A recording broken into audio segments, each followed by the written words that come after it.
and I'm not going to refer to his name, to be postponed to a specific date. We will serve a new subpoena, but we are looking at the 11th of March. And we will discuss with Mr. Matlala serve a new subpoena. Date for but we are looking at the 11th statement of the witness, and he has agreed that the witness statement will be furnished by 3 March. So unless the Commission has any concerns, we'd ask that the witness's appearance be postponed to 11 March and that he be directed to furnish his statement to the Commission by 3 March. Thank you, Mr. Shaskalson. You confirm the... I absolutely confirm, Chair. Yes. But I just want to raise...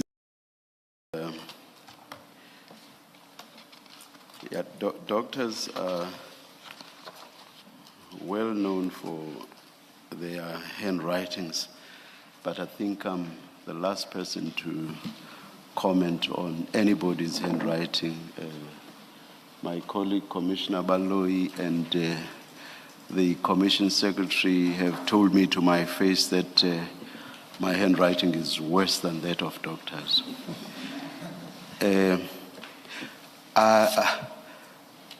When I look at the first medical certificate, I see what I think are only 2 words. And when I look at the one that we insisted should be filed, that is a legible one, I see 4 words. And the second one, which is legible, starts with acute, first letter A. And the first one, that's illegible as it is, nothing looks like an A in the first word. If anything, it looks like an M. So 1, why do we have only 2 words in the first one? And 2, why do we have 4 in the second one?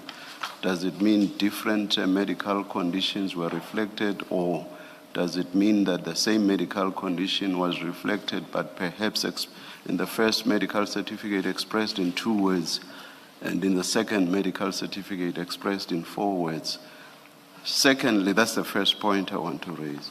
Secondly, why is the name of the doctor not mentioned?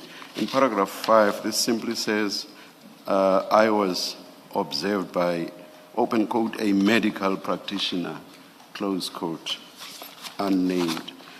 And I looked at the signature. I'm not sure I looked at the second one. First one, at least, no, the name at least does show on the stamp. So I'll leave that one. I'll leave the second point. Thank you, Chair. Perhaps comment on the first point? Yes, thank you, Chair. As you'd be very well aware, there's doctor-patient confidentiality and privilege. So the first medical certificate, it reflected medical condition without disclosing the nature of the condition. Also, that's medical condition. Yes, that's what it said. But then upon further deliberations with the evidence leader, he proposed that, look, let us disclose the medical condition, but it wouldn't be publicly mentioned during the proceedings. So that is why there's a discrepancy between yesterday's medical certificate and today's one. I'm happy because I was not aware of the agreement on non-disclosure. I'm happy that all I disclosed was just acute and not the rest of it.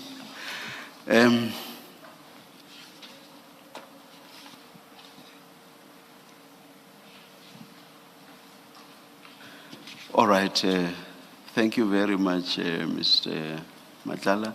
The hearing of the witnesses' testimony is postponed to 11 March 2026, and the statement of the witness must be filed by 3 March 2026. That's the order. Thank you, Chair. Thank you, Chair. Thank you.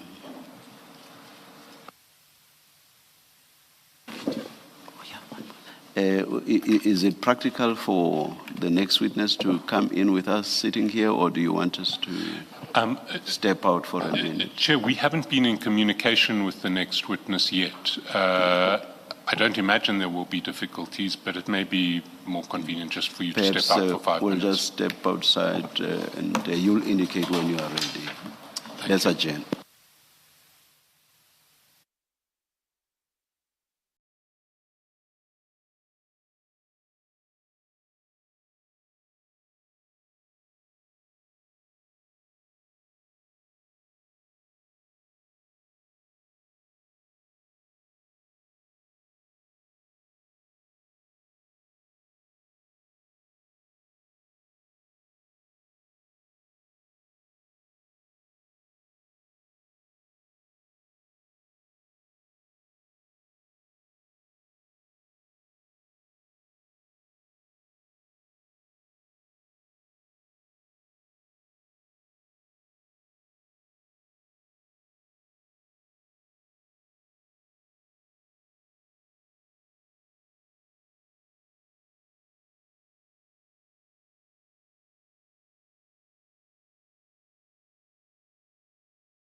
And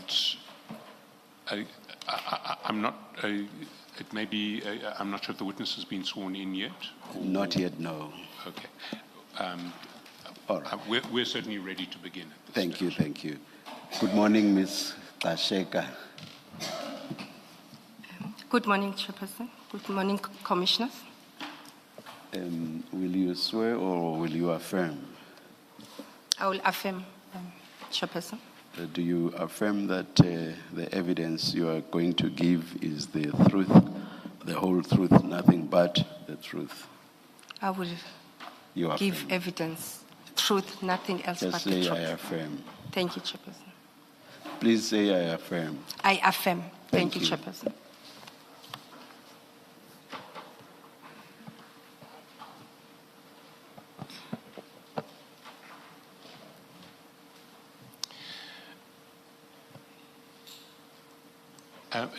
Chair, before we begin, I should just place on record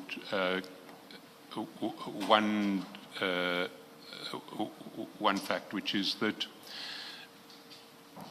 in the supplementary bundle, I'll take Ms. Asheka through all of the documents in due course, but the Commissioner should have two files of supplementary bundle 1 and 2. The ask you questions around it, but if you get to a point where you need to consult any of the legislation in your answers, please say so, and we will make arrangements for questions around a duplicate copy of that file to be made available to you. From my side, I don't intend to ask questions to you about the legislation.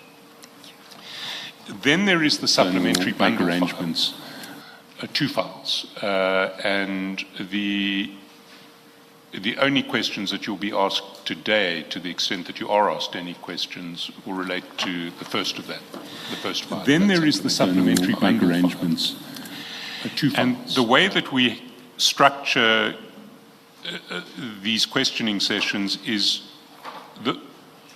the first stage of the questioning is really to take you through your statement. Then there is the supplementary bundle arrangements. Tell your statement without intrusive questions. And the way that we structure, you don't need to be on your guard. These questioning sessions until I say, okay, we've reached the end of your statement. Now you're going to be first stage of the questioning is really to take you through your statement. So I will be taking you through your statement. Tell your statement without intrusive questions. And the way that we structure. At the end of the statement, we will then get to certain topics where I just want to interrogate your statement more rigorously. There are two statements that you have filed, and the second one is called supplementary statement, but as I read it, it's more a consolidated version of the first statement, which also responds to certain allegations that were that only came to light in the evidence of Ms. Mashazi after you had furnished the first statement. So unless you have any objection, I propose to lead you only off the supplementary sworn statement, because as I read it, it traverses everything in the first statement, so there's no need to duplicate. But I see your legal team is nodding in assent. So that is how I propose to proceed. And with that introduction, can we then turn to your supplementary sworn statement? And maybe start at the end. And can you just confirm that the signature that we see on page 43 is your signature? And that the contents of the statement are, to the best of your knowledge, true and correct. I hereby confirm it is my signature. Thank you so much. And can you confirm also that the contents of the statement are, to the best of your knowledge, true and correct? Indeed, the content of the statement, to my knowledge, it is my statement. Thank you so much. Thank you. Then if we go back to the beginning of the statement, you point out in paragraph 1 that you are employed at the Ekurhuleni Metro as Head of Department Human Resources. Paragraph 5, you discuss your history and qualifications. Can you, first of all, tell the Commission when you were appointed, when you were first appointed at the City? How long have you worked at the City? If you can.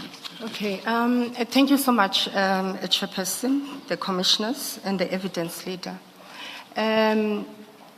Through you, Chairperson, I think before I speak to my qualifications, I would like to address some irregularities that I've seen on different statements, transcripts, in relation to my surname. Thank you. The last time you did raise it, but as I was going through the statements, I've realized that I've been addressed in different ways. I would like to correct that Mrs. Linda Louisa Kasheka, I'm not a mister. I've called Kasheka, and I'm thinking these are legal documents that I've gone through. So I would like that to be corrected, that I am Mrs. Linda Louisa Kasheka. Thank you so much. To come to my career at Ekurhuleni, that has led us to be here today. Indeed, I arrived at Ekurhuleni in 2015, May, 1st of May 2015, coming from City of Joburg. I've joined local government in 2008. I worked for City of Joburg for those years. I did a lot of great work for City of Joburg. I'm hoping that at some point I'll be able to talk to that, about my career. When I left City of Joburg, they called me 3 times when I was at Ekurhuleni. Linda, come back. The city is not functioning in HR without you. I'm not there. Maybe I will be able to address that, but I felt it's something that needs to be discussed in terms of my career trajectory in local government space. When I was appointed as divisional head for field services, the reason I think they chose me to be appointed in that position, because at City of Joburg as well is the position that I held. I had about 3 to 4 promotions when I was working for City of Joburg.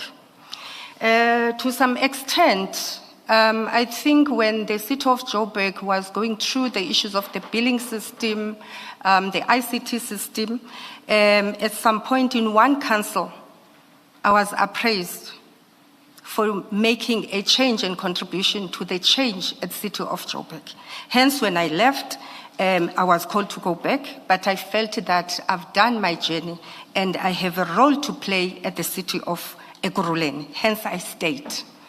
I was in that position of a divisional head, field services, and my role was to implement the HR business partnering model.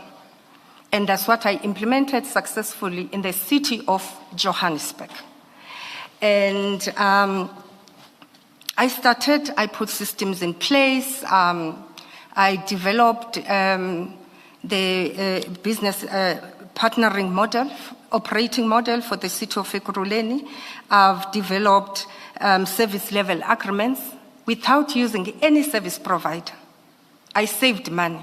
When I arrived in Joburg, they spent millions in developing that plan. When I came in, I went and implemented.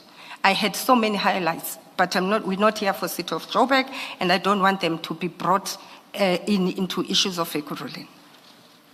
I implemented a lot of policies in that role at City of Joburg, including a sexual harassment policy that will be discussed today, and service level agreement.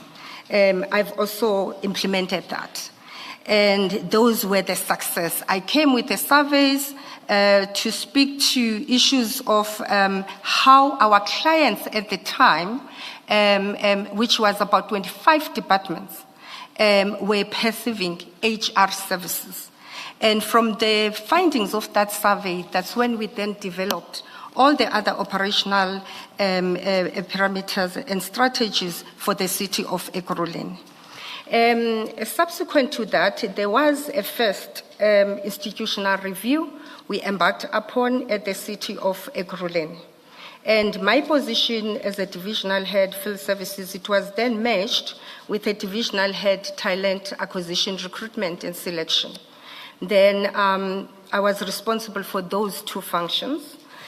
Without any additional salary, I don't think that was a main issue to me. The aim was to see that we can change Ekurhuleni. It's a bit we hear today, Chairperson.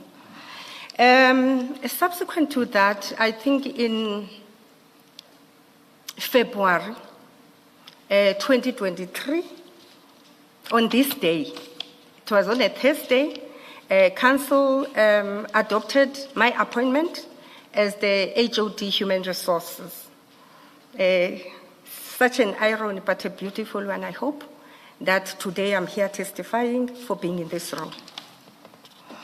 And I've been in this role ever since then and to date. I think I've dwelt too much on this issue. You will tell me, evidence leader, if we're gonna go paragraph by paragraph or what is going to happen so that I don't spend too much on one paragraph. Thank you so much, Chairperson and the commissioners. Thank you, Ms. Masheko. You refer in paragraph 5 to your CV in Annexure LLG1. That's on page 1 of the Annexure bundle, file 2. Can you just confirm that that is the correct document and that the CV is and that the contents of the CV are correct? I don't need you to amplify them, but just confirm the correctness of the CV. Yes, we can confirm it's just the years that might need to be corrected. As I say, I've been in local government more than 10 years. I think it's about 16 years. Thank you so much. Thank you. And then you discuss the work that you've done in the HR department in Ekurhuleni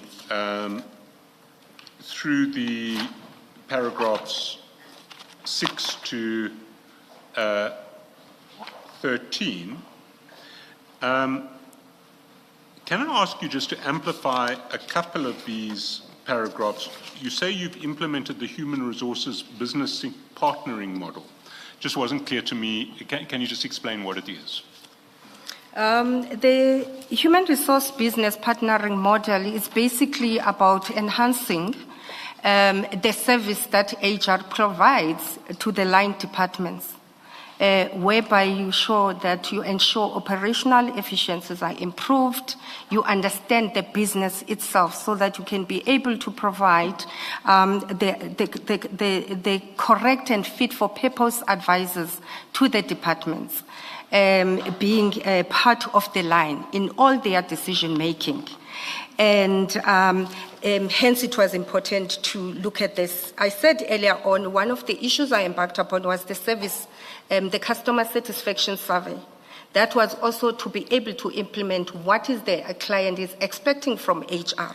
But most importantly is to ensure that HR is operating effectively and efficiently in providing services to the department. And the main thing I felt this must be spoken to here is it was very key to also make the Commission understand that City of Joburg, in terms of capacity, I'm not a person who comes with excuses of capacity. You do more with less. But at City of Joburg, when I implemented the model, I ensured that every department has an HR structure so that they can be able to understand the issues of the department and be able to advise correctly the department on its issues. And secondly, Ekurhuleni is still at an implementation phase due to lack of capacity, but as I said, that the approach was do more with less. Most critical is to explain that my understanding of the SAPS and how it works, you will probably have an HR practitioner in every station in every province and the national departments. Ekurhuleni, as I explained that, the model is still under implementation. I'm the only HOD responsible for, at that time, of these matters that we have for discussion, for 25 departments, with the political offices that has its own challenges. And I had about 5 HR business partners that must man and provide support to all these departments. Hence, majority of the work and the decisions that to be made had to be made at a center. So we have not defined that in the HR business partnering model, there's centers of excellence where policing and everything is done. There's shared services where day-to-day work is done. Then there's HR business partners. That has not been fully realized. But the most important is the model of SAPS and Ekurhuleni is very different. And I'm going to talk to that as we go down the statement. Thank you, evidence leader. And on the other issues, you said I must go up to page 3.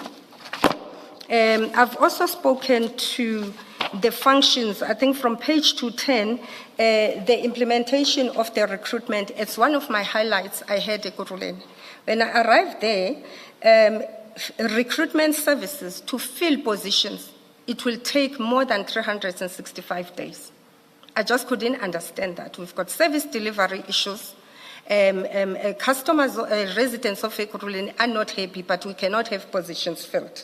Hence, I came with the service level agreements that were signed between myself, my team, and the line departments. And by the time I became an HOD, recruitment processes to date are between 90 days. That's our turnaround time. And now, before I was shown the gate, we were having a target that at least let's get to 60 days. We can do that. I worked for private sector.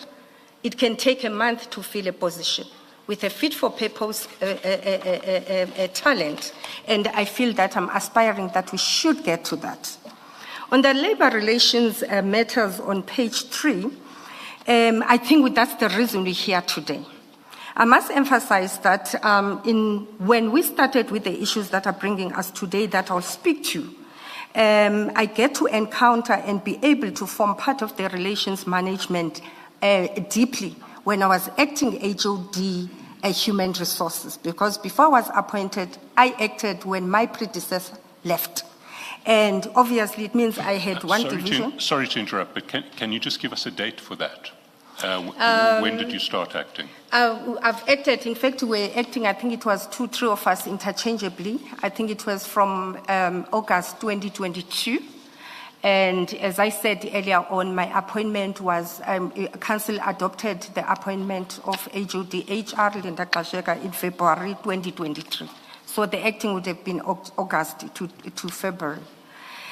And I was encountered with challenges from the time I was acting in the labor relations space. One of the matters, there's about 4 I'll mention, I won't mention a lot, there's a lot.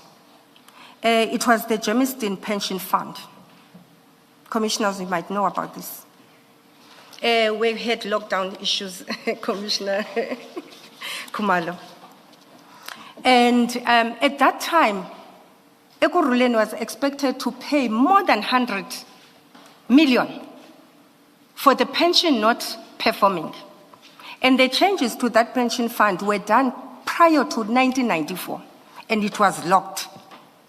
They performed, I think it performed and performed. Then around 2020, I think could have been during COVID time, they said, Ekurhuleni, surprise for you, come and assist. But it came to my attention when I was acting. Another matter that also came to be a challenge in the labor relations space, it was the implementation of the remuneration model. I had no interest to start mentioning this name now, but I'm forced to. Mr. Ngeza ran with the remuneration model. The intention at the time was the remuneration model, it will cost the city around 100 million. By the time the process was concluded, it costed the city more than 400 and something million, almost $500 million. The current city manager, Mr. Kagiso Leruto, reported this to Dr. Mashas.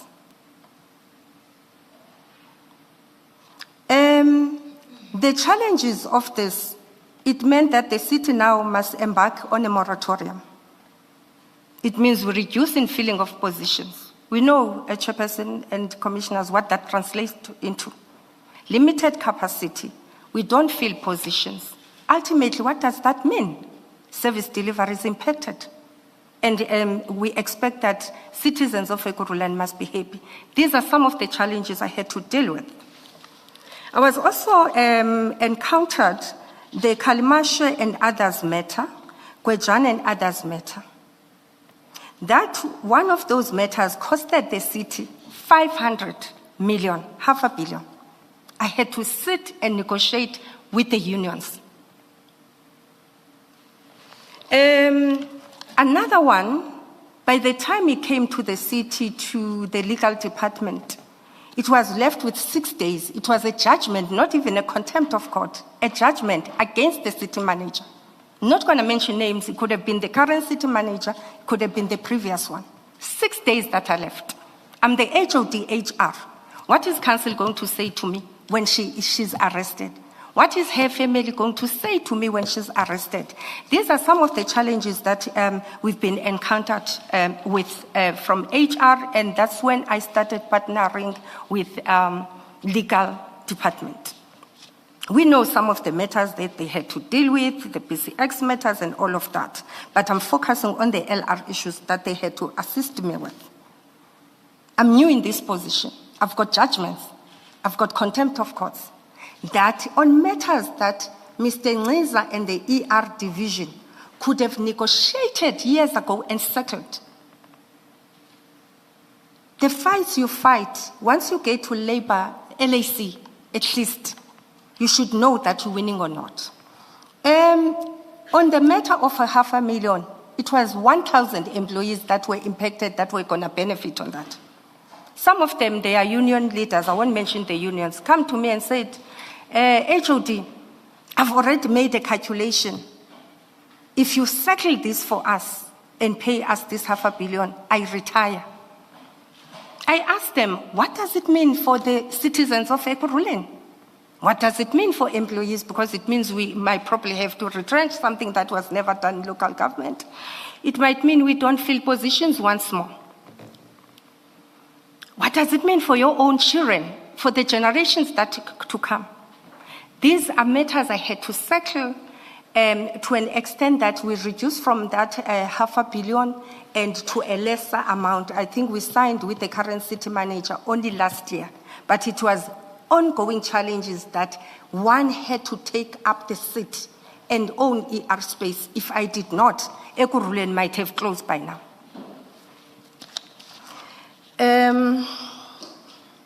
I think I'll move on that. Issues of performance management, I won't focus on that. I think training and development, evidence leader, will discuss that tomorrow.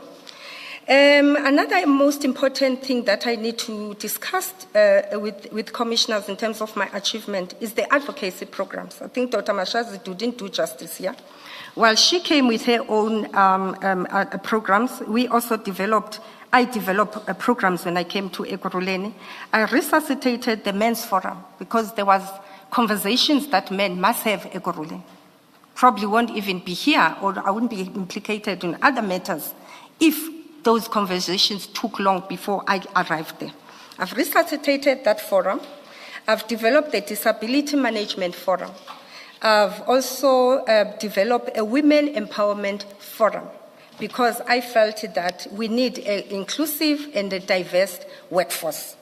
And those are some of the issues that I felt must be shared.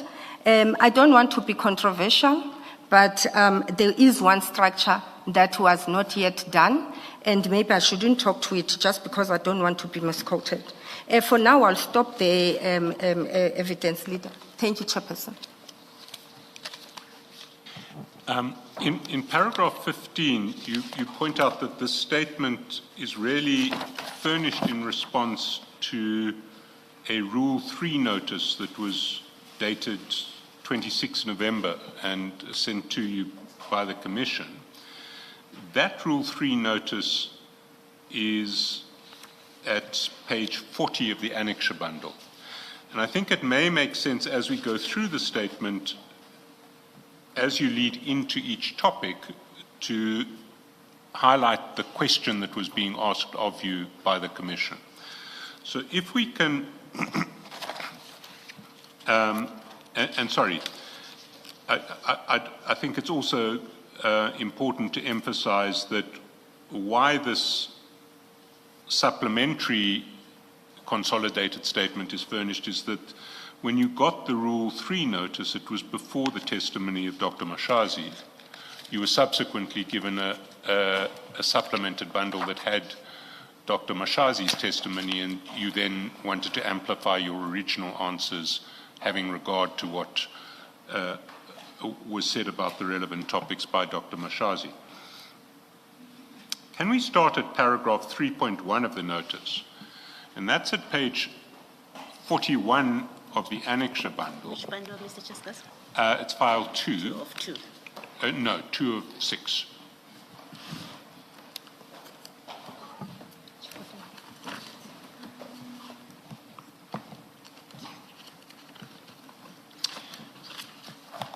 And it may be convenient if we just keep open or accessible pages 41 to 43 of that file, because we'll be coming back to them as we go through Mrs. Iseka's statement.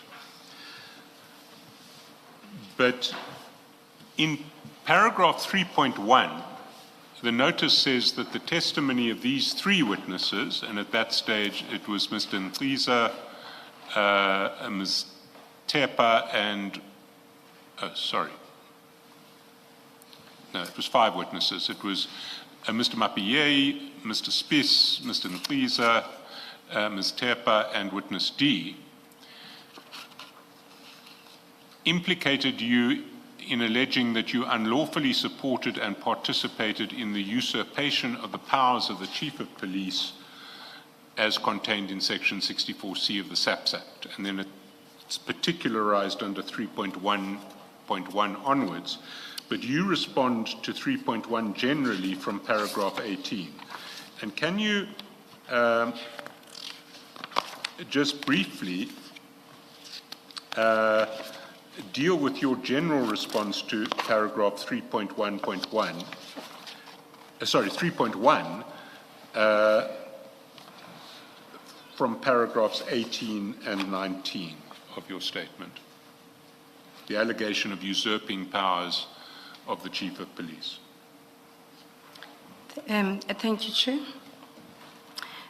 Firstly, I would like to, as stated in my statement, I refute the allegations that I have supported and participated in the usurpation of the powers of the Chief Executive Officer, and I think the Executive Head as well, in terms of the Section 64C of SAPS Act.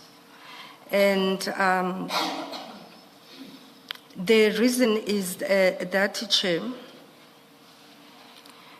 maybe I must explain that. Firstly, a premise in my submission is of the fact that the city manager, municipal manager, the CEO, is the ultimate authority on all matters relating to municipality, and specifically, in this instance, the municipal police service, as per Section 64B. I think for us to focus on Section 64C, it won't be proper. It must be read in its entirety, but with also Section 64B, because the ultimate powers, they start there. I've extracted the Section 64B, where it says the Chief Executive Officer of the municipality shall be responsible to the municipal council for the functioning of the municipal police services. And in terms of the allegations, I don't know, evidence leader, through you, Chair, I must get to the allegation itself now. I can continue, proceed. I think I would rather you said more about the specific allegations under 3.1 and so on. Really, we have your statement in relation to the general allegation on 18 and 19. Unless there's something you want to emphasize or amplify, I'm happy to proceed to the allegation in 3.1.1, which relates to the appointment. All right. So if we go back to file 2 of 6 and paragraph 3.1.1 on page 41, the allegation is that you supported the promotion of Ms. Stella Jokazi by Brigadier Mkonazi despite the protestations of Chief Mapie, in whom these powers vested. Okay, thank you. And if you can respond to that, and maybe with reference to what you say in paragraph 20 onwards. All right. Or even 19.2 is, I suppose, where you start there. Okay. Can I just ask that we correct the typo in 18? I think it's the usurpation of the power by the CEO. It's not of the CEO. Because the powers you are said to have usurped are those of the Chief of Police. Indeed, the notice refers to the usurpation of the powers of the Chief of Police. So it would either be by the CEO or of the Chief of Police. Do you follow that, Mrs. Tlasheka? Let me assist you. If you look at 3.1 on page 41, you see that the allegation is that you unlawfully supported and participated in the usurpation of powers of the Chief of Police. But in your statement at 18, it says powers of the Chief Executive Officer. I had a reason for that. Okay. I had a reason for that. In fact, my style of writing, I know you're probably gonna have to be hard on me on that, is I always refer to the laws, to the policies. Hence, I had to start it from section 64B. But I went further on paragraph 19 and said... Sorry, Mrs. Tlasheka, but is there an allegation that you usurped the power of the Chief Executive Officer? Is there such an allegation? There is... In 3.1? Yes. The reason I've added that is that the city of Ekurhuleni is managed by that section 64, but it's also regulated by the Municipal Systems Act, the systems of delegations and so forth. Hence, I'm saying, Chair, if you can indulge, you'll be able to understand why it's critical or the relevance of section 64B. At some point, you're going to see that. I don't think I'm taking issue with that. If you look at 3.1, reference is to usurpation of the powers of the Chief of Police. That is what the allegation referred to in 3.1 is, usurpation of the powers of the Chief of Police. And in 18, you refute the allegation that you supported and participated in the usurpation of the power of the Chief Executive Officer. As if somebody has suggested that that is what you allegedly usurped. Do you see what I mean? Thank you for that correction. Thank you, Commissioners. I understand. Yes. Okay. Let me start responding then in terms of 19, paragraph 19, 1.1.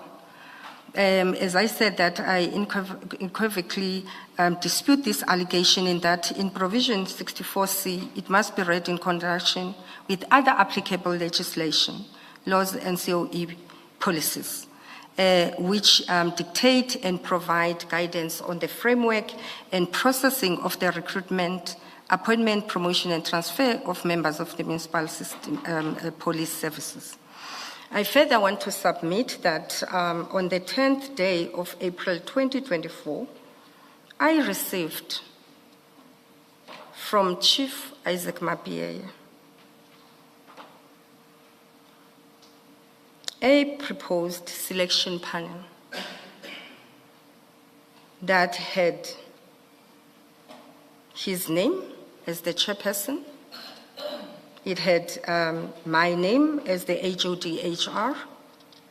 It further had the name of, at the time, I think if I can recall, he was already the Deputy Chief of Police, Mr. Julius Mkhwana. Sorry to interrupt, but it might help if we go to page 47 of file 2, because I think that's the document you're referring to, and then the commissioners can see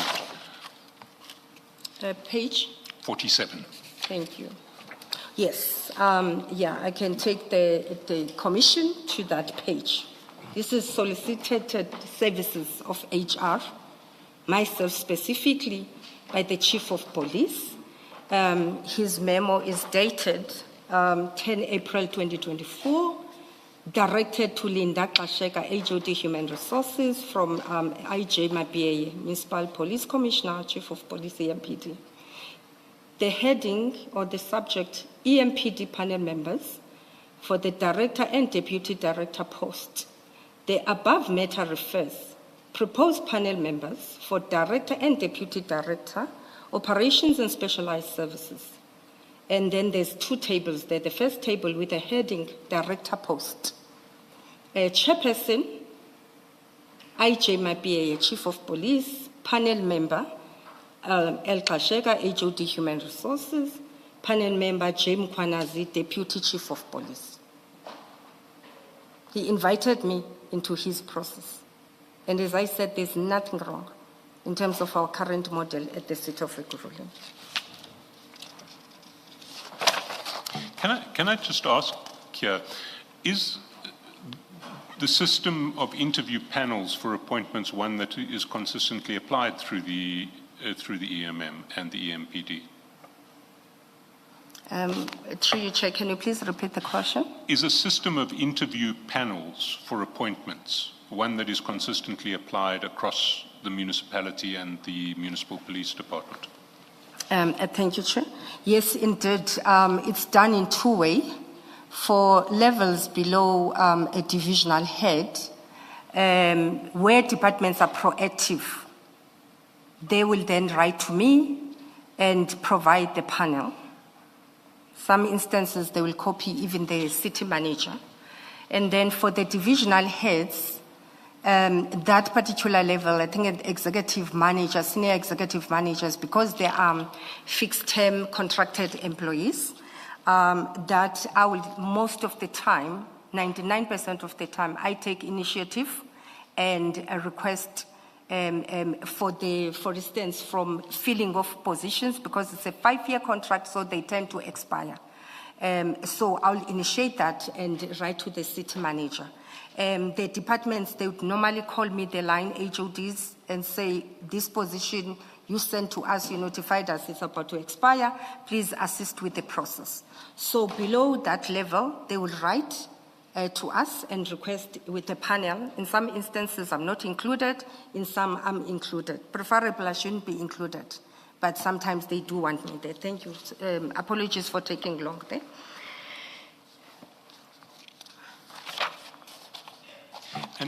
And can I just clarify how the panel system works? Does the panel actually take a decision, or does it make a recommendation to the decision maker? In terms of our policies and systems of delegations, panels do make a recommendation, but a very peculiar area, and obviously policies are there for continuous improvement approach. And I think ever since I started developing policies for Ekurhuleni, you will see most of the policies, I say every 5 years, revise them. But as and when we get amendments on the acts, we can always do that. So you will find a governance risk of some sort, where in some instances the same panel, like I was saying, I was invited here, must also appoint, approve. You make a recommendation as a panel, like in this peculiar one, but you recommend and also approve. And that is based on the what you call this, the systems of delegations. So in the case of these appointments that we're looking at, who would have the power of appointment under the system of delegation? It will be the chief of police in conjunction with myself. Our systems of delegations are very clear about my powers as the HOD, HR, or maybe, yeah, and the line departments. It does talk about shared powers, shared resources, even from you commencing with the process without articulating verbatim. It says that in conjunction with HOD, HR, do recruitment, appointments, transfers, and everything else in conjunction. And as I say, then it goes with levels, that there's certain levels that HODs are expected to approve, and then there's levels that the city manager must approve, and there's levels that divisional heads, in the instance of EMPD, it will be Deputy Chief of Police must approve. It is in the systems of delegations. So you do cascade down the powers through sub-delegations. Thank you. Sorry, I interrupted you. If you... Or just before Mrs. Tlasheka moves on, I think I got a bit confused right at the beginning of dealing with the recommendation and approval. You said the panel recommends and the panel approves.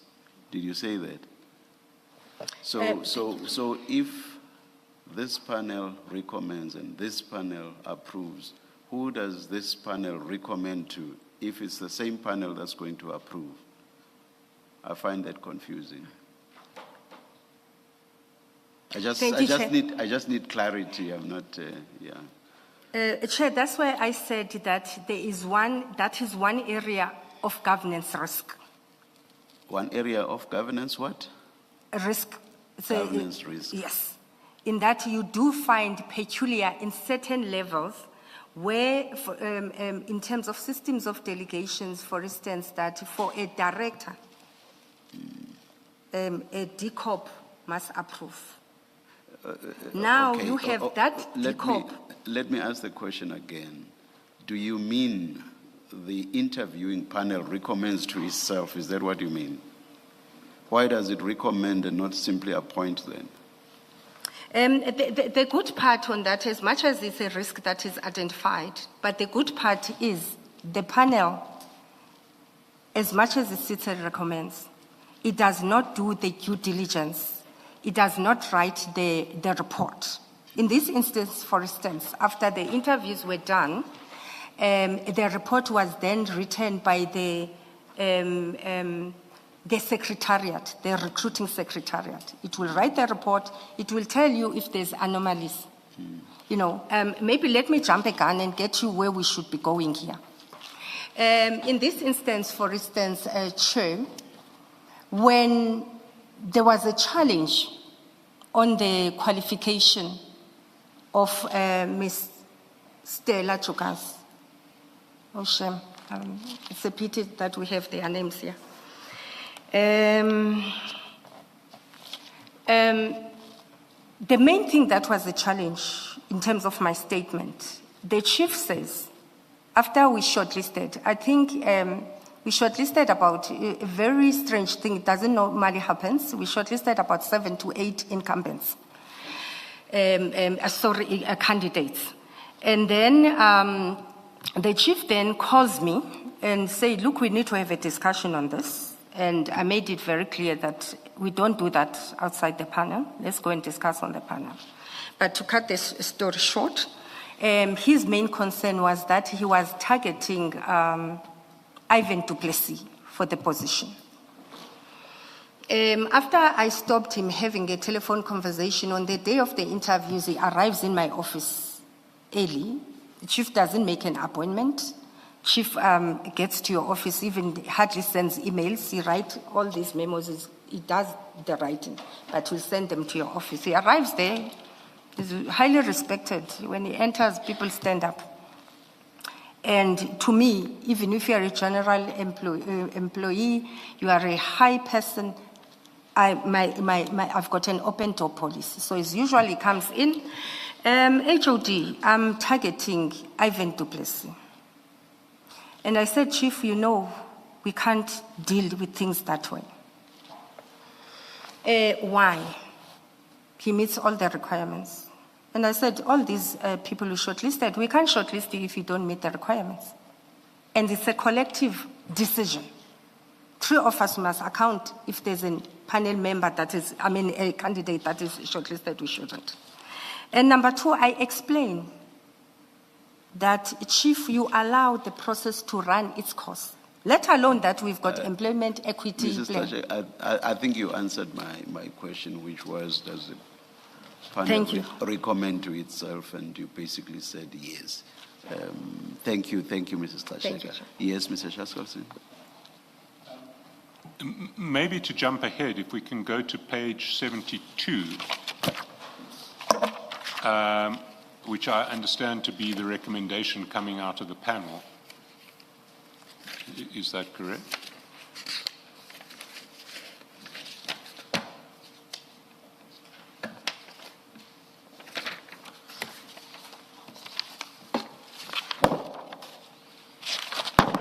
Oops.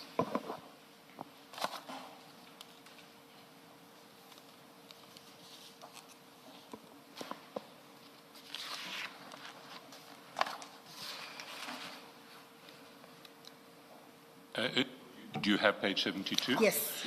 Maybe if you can just explain this document to the Commission. Thank you. It's an interview summary and recommendation template.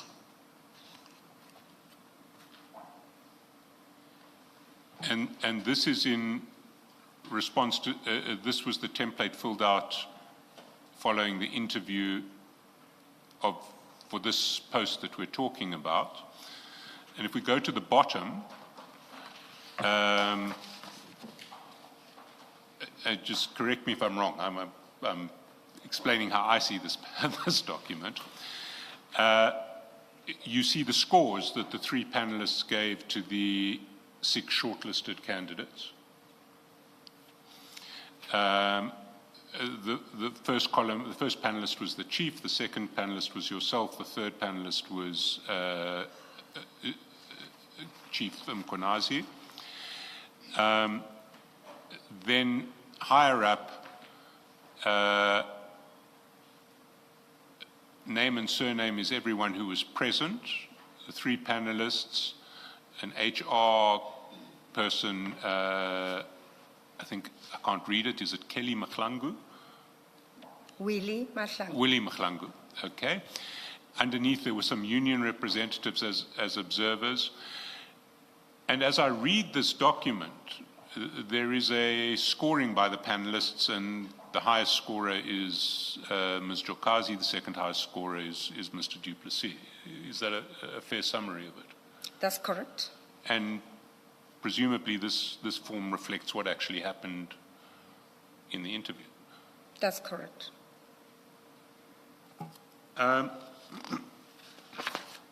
Can we then, I don't propose to deal further with paragraph 3.1.1, unless there's anything that you want to say. I'd like to move to paragraph 29 of your statement, which responds to paragraph 3.1.2.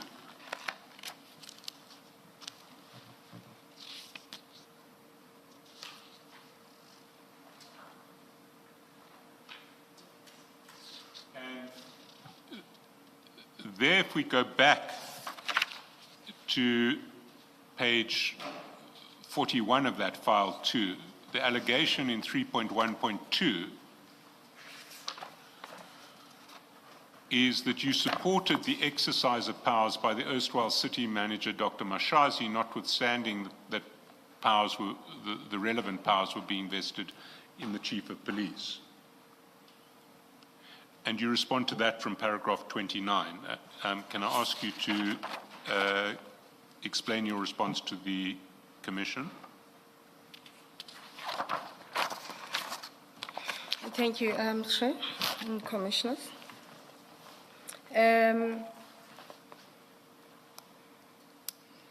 Again, my intention here is to submit in front of the Commission that whereas Isaac Mapieye, the Chief of Police, refers to SAPS Act, Section 64C, as the ultimate law that governs EMPD, the city is regulated by other laws. I could have articulated this previously.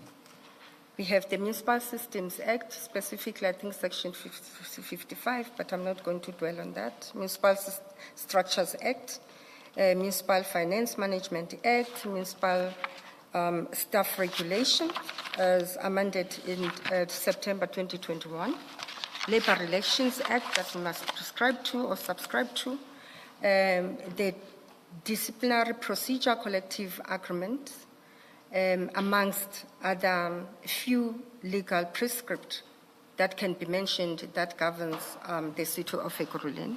I further submit that the city manager is the ultimate authority in all matters and functionaries relating to operations of the municipality, specifically in this instance, municipal police services, as per Section 64B of the SAPS Act that has been amended, which reads as follows, that the municipal manager of a municipality shall be responsible to the municipal council for the functioning of the municipal police services, taking into consideration national policy priorities and efforts. This change aligns municipal policy oversight, Chair, in line with local government administrative structures. Section 64B is part of the Chapter 12 of the SAP Act. I'm not going to dwell on that. But basically what is important is that it's operating under broader legislative framework. It cannot be read in its own. I can make an example that we have Department of Energy. It's managed by its own acts. They have stakeholders like NERSA and so forth. You've got waste environment that are managed by NEMA. You've got finance that is managed by DORA and so forth. You know. But what is most important here, where this SAPS Act aligns with Ekurhuleni, Section 64B, you know, it says that even Section 54C 2B, that when you apply that section, it's subject to other legislations. I think that's what I wanted to emphasize here. Mr. Chaskalson, just a moment. I'm a bit worried, and I'm hoping maybe we can do this during tea. Mrs. Kasheka, in responding to 3.1, 3.1.1, 3.1.2, and 3.1.3, as you correctly said, there were letters that Mr. Mapieye actually addressed to you, where he set out what the issue is with Julius Mkhwanazi promoting people in circumstances where he doesn't have the power to do so. And also in Dr. Mashazi usurping his powers under Section 64C. And so I don't want you to just gloss over those and go through them. And then when we probe you, we say, but you didn't respond specifically to this. So maybe during tea, in Mapiye's file, page 49, 51, and 52, it's those three letters where the specific allegations are set out. Because I thought when we deal with 3.1.1, I heard you just mention the statute and what it says, but you don't seem to dispute that Julius Mkhwanazi did in fact promote people and whether or not he has that power. So I think to be fair to you, maybe just when you complete the response to those subparagraphs, you have regard to these three letters. Thank you, Commissioner. That makes a lot of sense, so that we we deal with matters sequentially. I will try to do the same in relation to other issues where where there are possibly relevant documents which your response doesn't address directly. It's an awkward situation because I don't want to. I will probe you in due course later in relation to the documents, but I think it is fair that you get an opportunity to deal with them up front. Can I respond on that, Chair? Because I think we might be missing each other. What I've explained earlier on is that, and you made me go and read a document on the recommendation. What I'm trying to explain here is that there is a panel that was set, and the panel has its own duties. That chief himself, he has invited that panel to come and sit on the interviews. And the chairperson asked me about the issues of recommendation versus appointments. And I responded on that three of us, we sat in this particular process. You confirmed evidence leader, the scoring and so forth. So decisions were made by the panel that Chief Mapie solicited. And the panel has decisions to make, and the panel made the decisions through a recommendation that you have spoken to. But I thought we'll be engaging on this matter where I can then say, where did it end? So I thought, evidence leader, you'd be leading me on that because there is an end, an appointment has been made. Thank you. I think we're possibly at cross purposes because I think what the commission is not specifically asking about the Jokazi appointment. The commission is asking about the general allegation of usurpation of the powers of chief of police with reference to some specific letters which refer to those powers being usurped by Julius Mkhwanazi and complaints from Mr. Mapie to you about that. And I think in fairness, we need to show you those letters in the tea break. And then if you want to respond to them in this context before we get to intrusive questioning, you should have that opportunity. On the Jokazi appointment, the appointment has been made, and I understand that the two candidates who Chief Mapie was supporting have lodged bargaining council proceedings, and those proceedings are still pending. Is that a correct? That's correct. Thank you. At this point, Mr. Shaskarsen, let's take the adjournment and come back at 11:15. Let's adjourn. Thank you, Chair.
would be helpful is at my pagination says 47.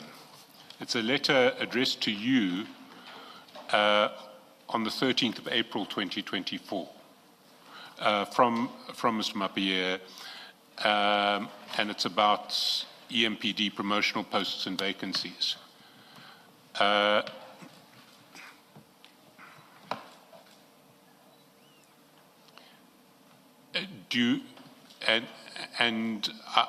I think Commissioner Kumalo was asking for you to address that general comment about colluding with the usurpation of the powers of Mr. Mapie as Chief of Police in the light of this letter and I think a subsequent letter from Dr. Mashazi. Do you want to comment on this letter? Thank you, Chair. Thank you, Evidence Leader. Evidence Leader, you spoke about page 47, but then you subsequently spoke to the letter dated 13 April 2024. Can I just get clarity which one? Are we talking about the correspondence of the 8th November 2023 or the 13th April 2024, or must I address all of them? We'll get to the correspondence of 8 November 2023 when we deal with the extension of Mr. Mzolo's contract. Okay. For now, let's look at the letter of 13 April 2024. It may be that my pagination is out. What page number do you have for 13 April? 48. Oh, please 48 refer and 49. to the bundle as well, Mr. Shaskalson. This is the Mapie bundle. I'm afraid my electronic pagination seems to be incorrect because what I have as page 47 is what you, I think, in the hard copies have as page 48. I'll sort out my electronic pagination later, but for now, your page 48, which is the letter from Mr. Mapie to the witness on 13 April 2024. Yes. Did you say you have that file, Mrs. Tasheka? Yes, Chair. Right. Thank you so much. Thank you. Indeed, I can confirm, Chair, that the letter was shared by our Chief of Police with myself. He shared it with myself and I think Dr. Mashazi. And indeed, that's where the elaboration was made in regards to the sections that we've mentioned of the SAPS Act, basically. And I've already responded on this, how it links with other legislations, but there's something I want to bring to the fore. The genuinity or the Mapie being genuine about writing this letter. With due respect, Chair, I have to deal with this. This letter is emanating, indeed, from, I think, about 55 positions that he requested that they must be filled. Earlier on, Evidence Leader, you spoke about the selection panel. We also have forms where you initiate the recruitment altogether. It will be signed by Chief of Police, and then it will go to relevant stakeholders or my HR team. Ultimately, I'm the last signature in that form. Maybe we'll make it available tomorrow. That form, again, it talks to the talent acquisition policy. We can make that policy available, section 5.6, where it talks about partnership between line departments and corporate HR. So we've always been in partnership.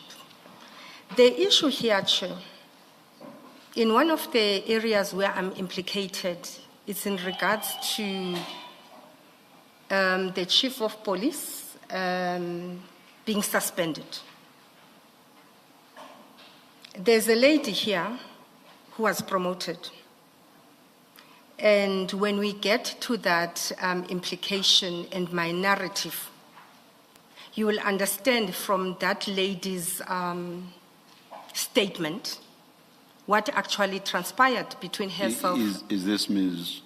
Jogazi or another? No, it's lady? another lady Another, who oh. has declared a sexual harassment Oh, yes, dispute against the chief. Yes, yes. When you read her statement, you get to realize of discussions that has been transpiring, building up to this appointment. And the chief, I think here he was more panicking when he said he was not involved in these processes. This got to Dr. Mashazi, and I think ultimately he did write to Dr. Mashazi. I don't know if we can share. I was not directed to the response of Dr. Mashazi. One thing I can confirm is that the former city manager did call myself and Deputy Chief of Police Mkwanas.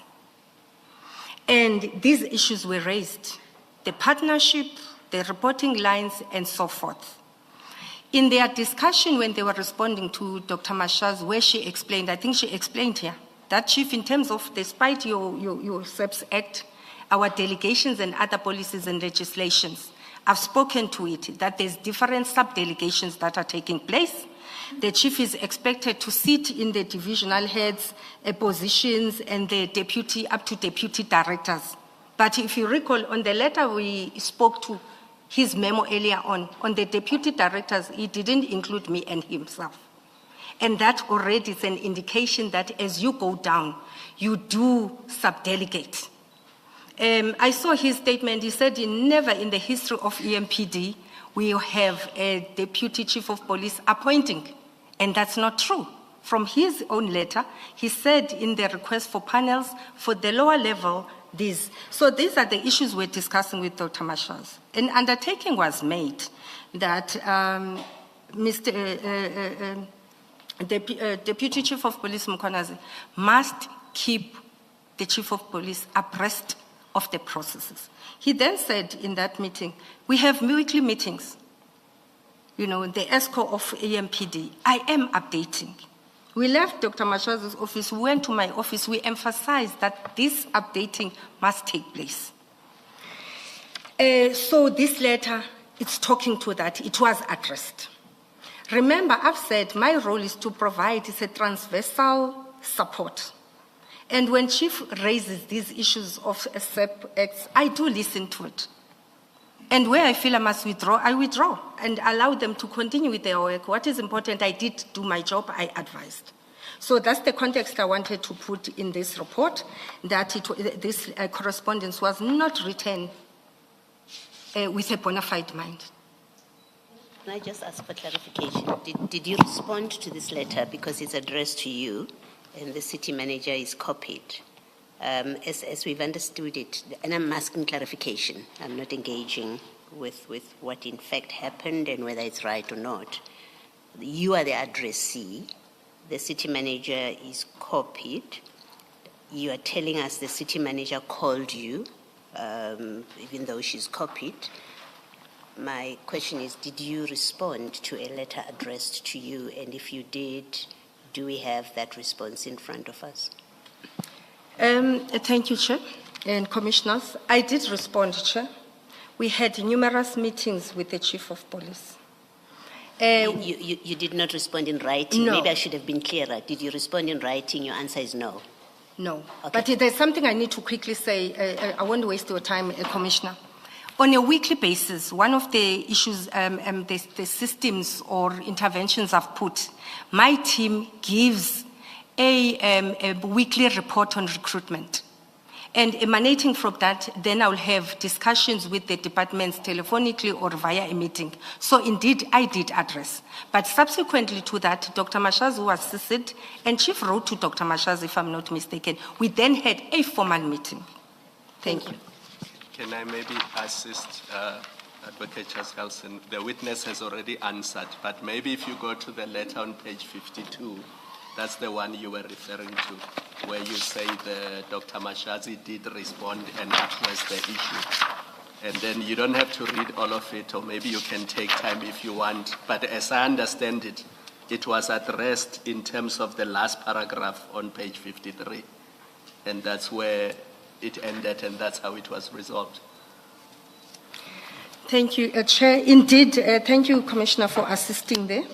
I think from you reading what our different statement, you could see there were challenges.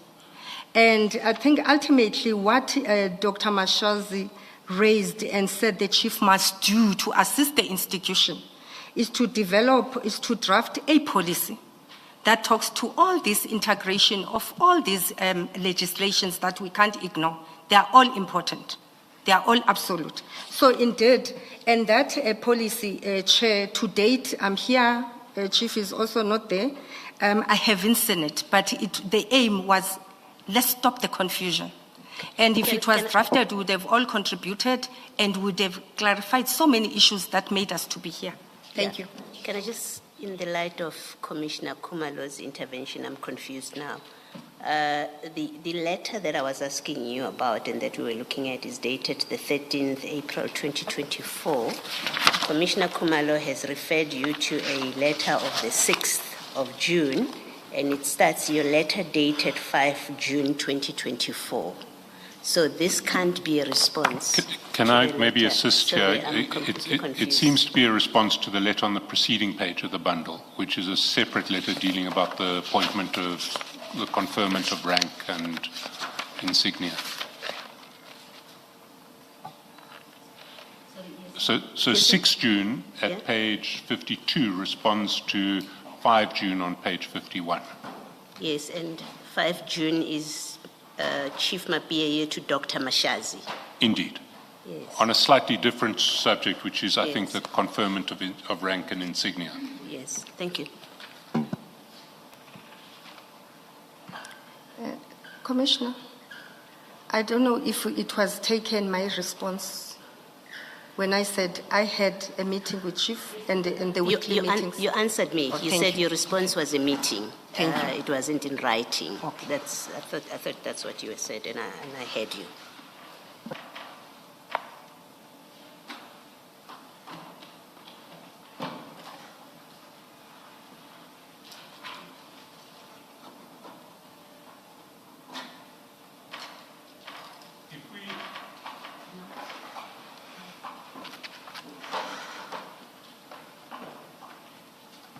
If we then move to paragraph 3.1.2, which is on page 41,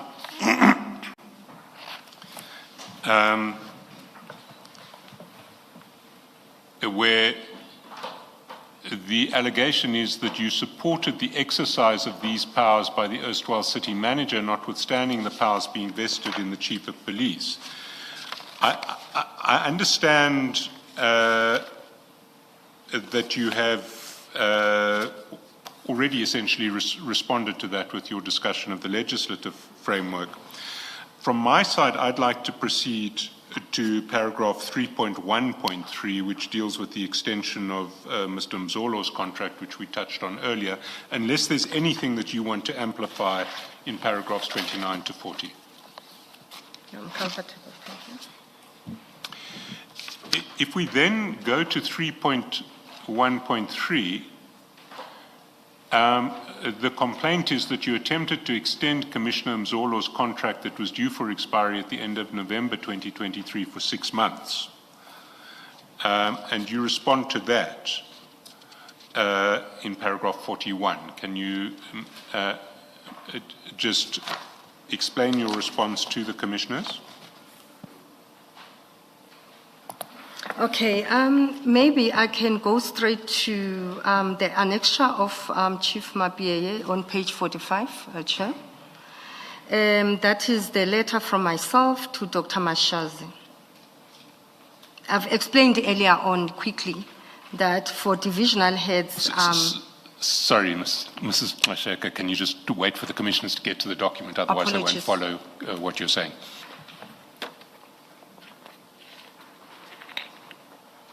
And are you talking about your letter to Dr. Mashazi of 19 October 2023? Perfect.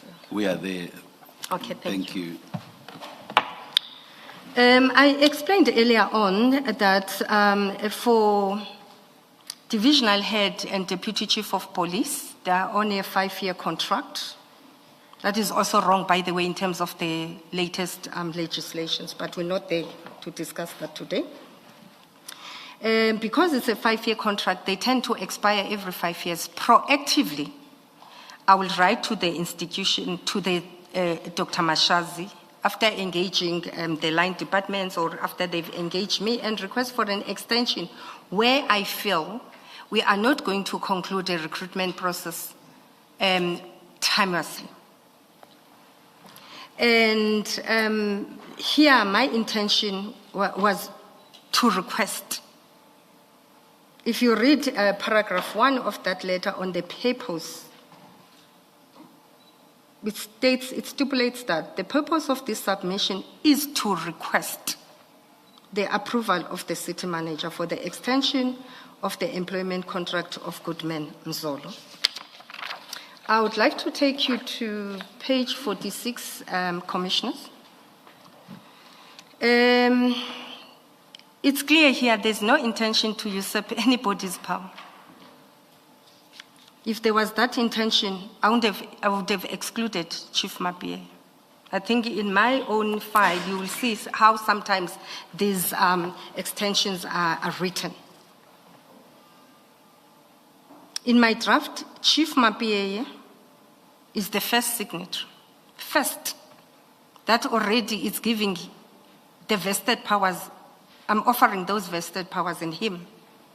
Agree or don't agree, that was the aim, Chairperson. The second one, it's myself, and the final approval is Dr. Mashaz. There is nobody that is excluded here in terms of the key stakeholders that needed to take accountability on the appointment process. When the Chief of Police responded, I think on page 47, I don't know if I can go there, EL? Please do. Thank you. He was very clear that he's not supporting this process. I haven't asked that question. I will not respond. I won't dwell on it. If again, maybe my extension was supported, again, we won't be here.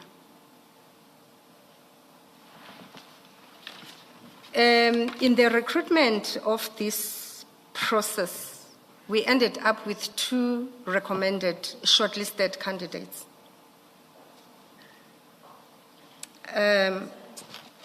Shaka, before you, and forgive me if I'm not pronouncing your surname properly. No, it's fine. I heard you when you started. I just want to understand page 46 and to understand your evidence about it. You are the one that wrote this letter to the city manager.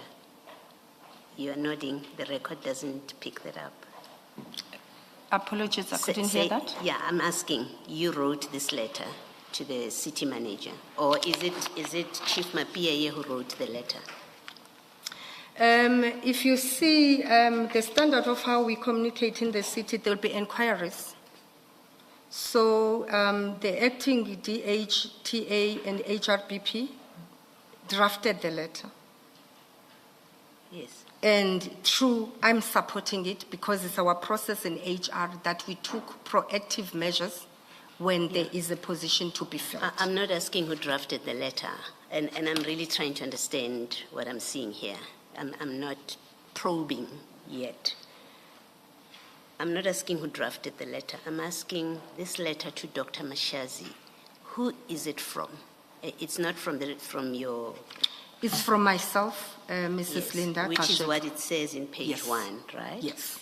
But in page 2, the first signatory is going to be Chief Mapia, and then you are the one that recommend, even though you're the one that's writing the letter. I'm just trying to understand how it works, what one makes of it.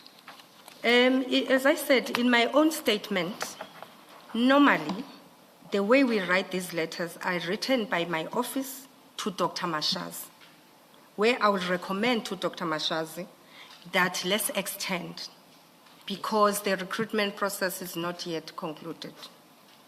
And then she'll say, I agree or not. I think when we get to my annexures, you'll see there's one example I've put, 1 or 2, if I'm not mistaken, where in other instances you will tick, this one you can extend, this one you cannot. So this is how we're doing it. But here I'm emphasizing, Commissioner, on the issue of Section 64. No, please don't So go hence there. both No, of them are here. No, please don't go there. That's not my question. My question is, and maybe let me tell you where my confusion comes from, is on page 1, the letter is from you. It says so. And then on page 2, you are recommending, and Chief appears to be the author of the letter, just the order of things. I'm asking you to speak to the order. My experience and what we have seen so far here in other matters is the writer of the letter would be the first person to sign. So I would, because of that experience and that kind of evidence, I would have expected you as the author, you are the first name that appears, not Chief Mabie. You wouldn't be the one that's recommending because you are the one that's the author of the letter. That's my experience of it and from the evidence. So I'm just asking you to explain just that part. Thank you, Chair and Commissioners. Chair, as I say that the intention here, under normal circumstances, hence maybe it would have drafted a bit peculiar, we could have done it better. I normally address these letters straight to Dr. Mashaz and not include the line departments because we would have had a discussion about. But because EMPD tends to, we have these challenges of the SEPS Act, so hence then I would have included Chief. But I take note of that it could have been done differently. But what I want to emphasize on, in terms of usurping of powers, I have 3 signatories here. So there was never an intention to usurp anybody's power. Ms. Kasheka, that's a conversation further down the line about usurping of powers, so you don't speak to that now. You've answered my question to the best of your ability, I suppose. Thanks, Mr. Chasplason. Thank you. And maybe if you can then just emphasize paragraph 43, which is, well, if you can do it rather than me. 43, from my statement? From your statement, indeed. Thank you. Okay, it reads that notwithstanding the above, this request was not implemented, and subsequently, the position of Deputy Chief of Police, Specialized Operations was advertised. In fact, if I'm not mistaken, I would like to correct that, we already advertised by that time. And EMPD, in conjunction with the HR department, embarked on a recruitment, selection, and appointment process for the position of the director.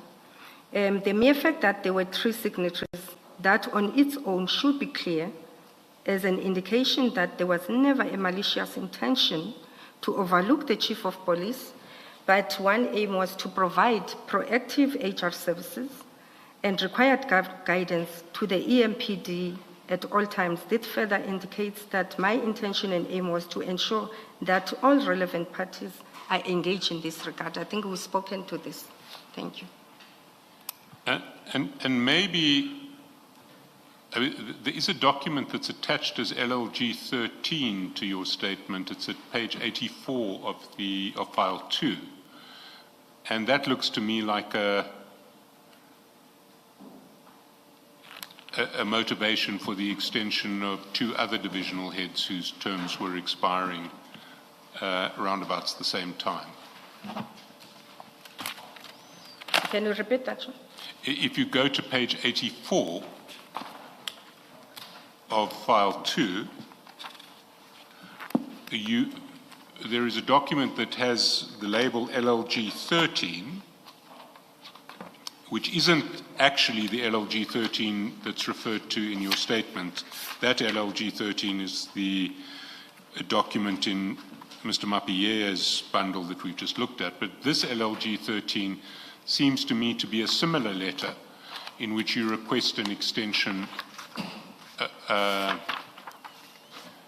of two other divisional heads' contracts which were expiring roundabouts at the same time.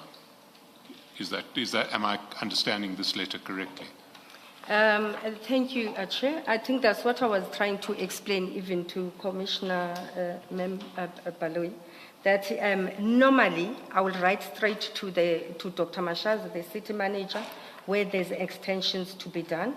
And this one confirms that when Chief decided to decline the extension at EMPD, we further pursued only those two other divisional heads, and we excluded the one of the Deputy Chief of Police. And if you can see there on page 85, there's only 2 signatures. But in this instance, those other HODs would have been, as I say, engaged myself, and they would want us to run with these processes. Thank you so much. If we can then go to the allegation in paragraph 3.2,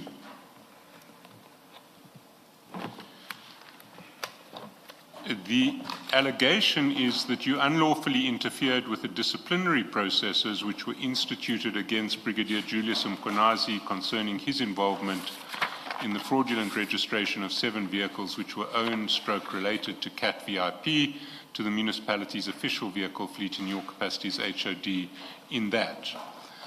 And 3.2.1, you uplifted the suspension of Brigadier Mkhwanazi under the direction of Dr. Mashazi. 3.2.2, you directed Brigadier Mkhwanazi not to accept receipt of the charge sheet when arrangements were being made to serve it on him by Mr. Sidzambe. 3.2.3, you challenged and overruled the decision by Chief Mapiyeye to deploy Brigadier Julius Mkhwanazi to the EMPD Operations Bylaw Enforcement Unit pending finalization of the disciplinary process. Your response starts at paragraph 44. And maybe you can take the Commission through paragraphs 44 on. Thank you, Chair. I think paragraph 44, it repeats what you just articulated, EL.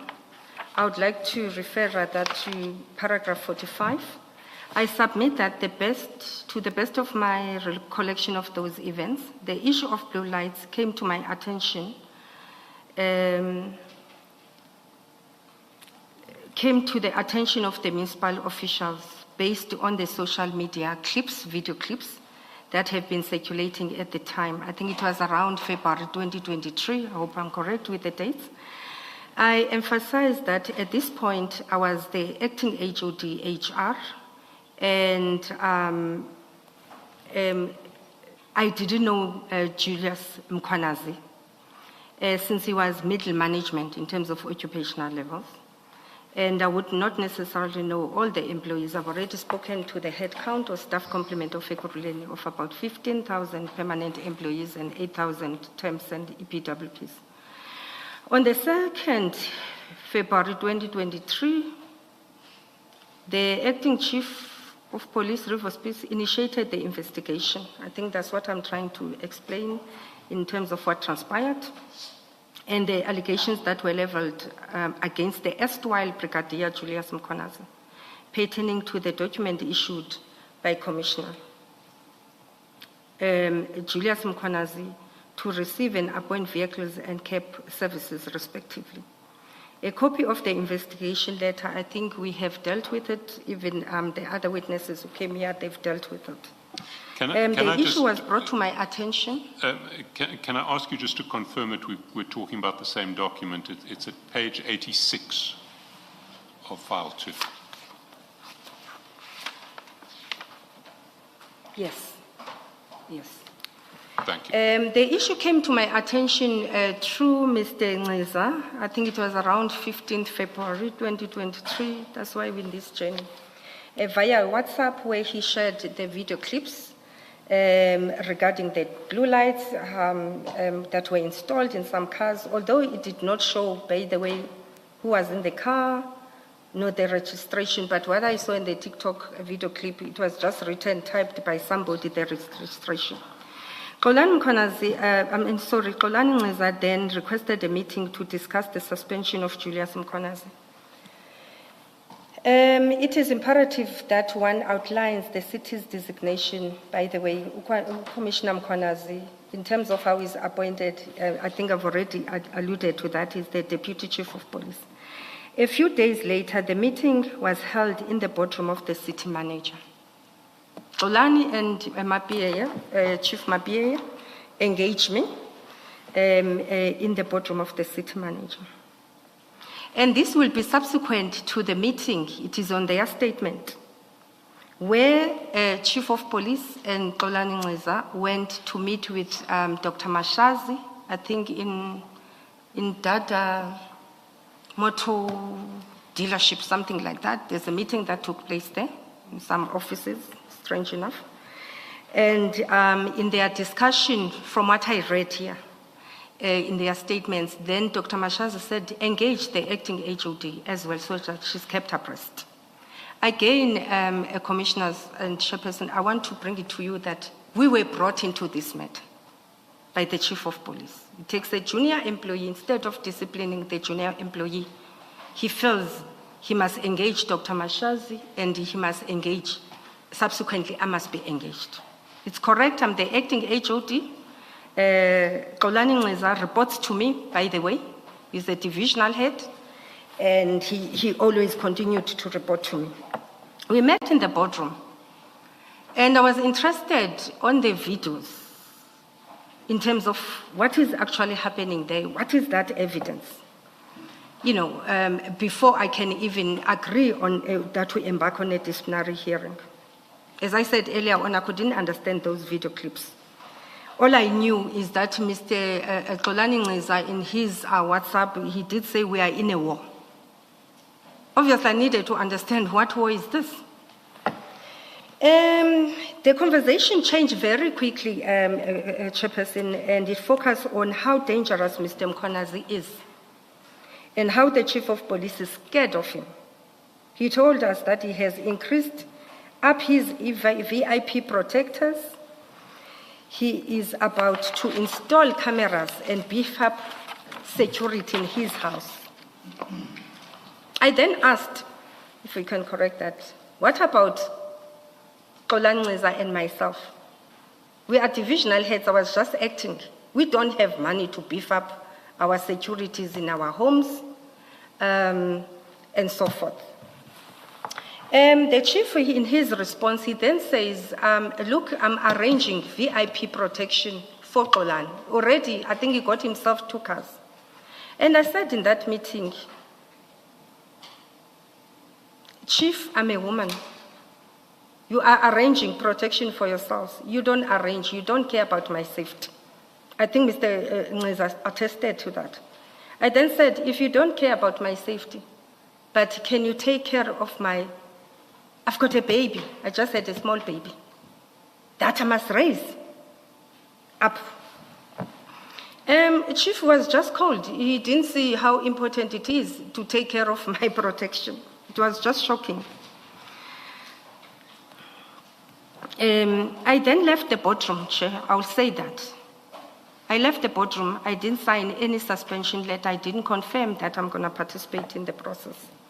A day or 2 days later, Chief kept on calling me and says, acting HOD, you have to sign the suspension.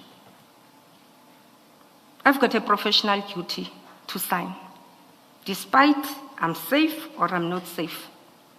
And I want it to be recorded here. I think it is on the documents that ultimately I did sign the intention to suspend. Despite their own chief of police, who has gun, firearms we don't have, told us how scared of this person, but because of judicial duty, I did sign that suspension letter as well. I then asked his chief. Just confirm it's on 88. 88 of your It's in page 88, where I've signed. And Xolani Nxiza, who was reporting to me until he left the city of Ekurhuleni, he was reporting to me. He also signed. And then J.D. Mkhwanazi acknowledged the receipt. Thank you, Chief. I then said to Chief after a few days, Chief, at least can you conduct a security risk and threat analysis into our lives? I did, I think Mr. Nxiza spoke to it, that I said, I don't necessarily have an interest to have VIP protectors. I think they should be focusing on doing other things in the city. But at least I need to know how I should take care of myself and my family. Chief, he sort of agreed that he will speak to provincial or national commissioner and see if this can be conducted. I followed up with him, and at some point he told me he hasn't spoken to them, but he's going to the policy cluster meeting, and when he goes there, he will speak to the issue. I must emphasize, commissioners, that City of Ekurhuleni does not only deal with disciplinary procedures of EMPD, but it provides labor relations management functions to all the departments. I've spoken to this earlier on. As we're embarking and Chief not conducting this risk threat analysis, one of the things we're discussing with Mr. Xolani Nxiza is the issue that perhaps, that's what he kept on saying to me, there might be syndicate even at roads and transport, at waste. Last year, again, we had a matter at roads and transport. The MMC, apologies, the late MMC, he was pressurizing me that, Linda, this matter must be dealt with and be concluded. And when I'm asked that we have compliance matters to deal with, we've got procedures to follow, he then says there's a TLB syndicate at roads. They still TLB those trucks with those nose and take them to the Eastern Cape. We allocated one of our legal advisors to deal with the matter. Subsequently, she went to Advocate Kemi Bihar and myself and request protection. I asked her, do you really want to have protection? People who follow you, why don't you leave this thing? Let's get external lawyers to deal with this matter. We have so many cases where employees will start with those matters, investigate, even at EMPD. And then as the time goes on, they will stop investigating those matters at Shell. I also had an incident in another matter where there's a company, maybe I shouldn't mention name, that was paid money from the city's bank accounts to this company that has never done business with the city. Is not in our supplier database, but money went to that. And there was an employee who were conducting a disciplinary process for in regarding to that because he was one of the key signatures. That matter is still ongoing. I was approached by the union who was representing that employee. He then says to me, HOD, I want to protect your life. I would like you to settle this matter and let this employee go. And the reason being that if you don't settle it, what they did to one of the councillor's house, there was a councillor his house was shot at. It was like a movie, those movies we used to watch when we were young. I've never seen something like that. He then referred and said, they will do the same to your house. I called, I think Chief was already on suspension that time. I called Deputy Chief of Police Mkhwanazi the following day. I said, come and listen to this. The kind of things we're dealing with. When the employee came there, he explained, but we said, can you reduce it in writing? He did not. I don't want to dwell on that, but I'm just dealing with the challenges that we're having at Ekurhuleni. Just remind Building us to where my you are. suspension. Sorry. Just remind us where you are because you have moved. I'm on about. page 15 of my statement. paragraph 46.7. On days building to my suspension, I pleaded with the Oversight Committee on the Office of the Executive Mayor and the Legislature, it's called OCMOL meeting, that the city embarks on its own task team. Chairperson, with due respect, your task team has got limited scope. And Ekurhuleni, we've got, what we're dealing with here is the small part of the tip of the iceberg. We've discussed that issue, and I'm hoping maybe with the new team that is established by President, they will also look at other issues as well. I can confirm here that HR management function nowadays is embedded with such risk. On the issue of the security risk and threat analysis, I would like to thank the Commission. After 2-3 years, at least it was done here. And I'm very happy about that. Ekurhuleni has not done risk and threat analysis on us. They have been providing us with protectors, but is that enough? I don't know. Please just explain a little bit more on what you said about the tip of the iceberg. Maybe let me go to another issue, Chairperson. I'm the secretary for the Financial Misconduct Disciplinary Board in the city of Ekurhuleni. I think we have 4 members that were appointed. It's one of the national treasury requirements that it must happen. The investors, they want to know about these issues. And when we're having discussion, after we drafted the terms of reference, then it came from the CEA, the current chief auditor, Mr. Philip Rahwal, that is currently sitting with 20 to 40 forensic cases that have been concluded.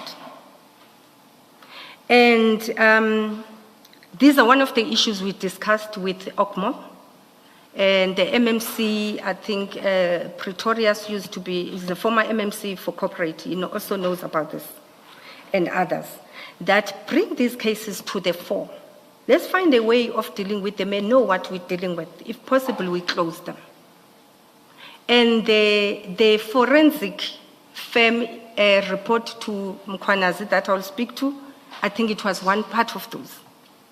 And the intention, my understanding of his operating model is that once he has concluded investigations, those investigations must then be taken to council for implementation, whatever the recommendations are.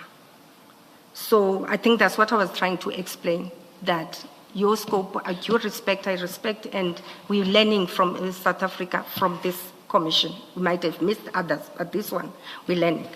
Hence, I propose that the OCMOL speak to all the HODs, let them ventilate, let's deal with the issues. But I would like to keep it at that for now. Based on the allegations, I'm on paragraph 47, page 15. Based on these allegations, a suspension was signed. We already spoken to that. I don't know if I can move on, EL, to the uplifting of the suspension. Please do. Thank you. In terms of the collective agreement on disciplinary procedure, a suspension, it's 3 months. However, it can be extended. I think it reads that suspension or utilization of an employee in another capacity shall be for a fixed predetermined period and shall not exceed 3 months from date that the municipal manager or his representative is satisfied that there is a prima facie case and that an act of misconduct has been committed. However, where circumstances prohibit the conclusion of the disciplinary proceedings within the aforementioned time frame, suspension or utilization in another capacity can be extended for another 3 months. That's the reason then, Chair, on page 40, paragraph 48, on page 16, I had to put that paragraph that talks to the accounting officer. and her instructions. That, by the way, I also on section 60 of the MFMA and also section 64B of the SEPS Act. Dr. Mashazi called us. I'm on page 50. Paragraph 50. Around the month of May 2023, the accounting officer called the Chief of Police, Kolani, and HOD Kemi Bihari and myself into a meeting. She wanted answers as to why the disciplinary hearing process of the erstwhile Brigadier Mkhwanezi has not commenced. Remember, the first 3 months has passed now, or is about to pass. Mr. Ngleza provided an explanation including that the process has advanced. If you recall, Commissioners, in his statement, he explained that at some point they were engaging IPID, and he took a discretion without talking to me, because remember that time I'm appointed, I'm no longer an acting HOD. I'm his absolute line manager, his absolute boss. But he took a decision that he'll use his discretion subsequent to the meeting they had with IPID. I've never met anybody from IPID to date, because I don't deal with SAPS with crime investigation matters. I deal with HR matters. But in our discussion with IPID, from what he explained even on his statement, is that arrest is imminent. They're going to arrest.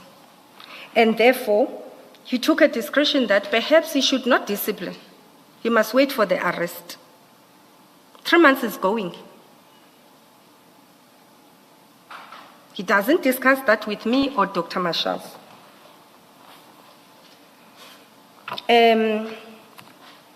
So he decided at that point in time he's not going to proceed with the disciplinary, waiting for that arrest. And I got to know about this, as I say, in this statement, but Dr. Mashaz wanted answers at that time.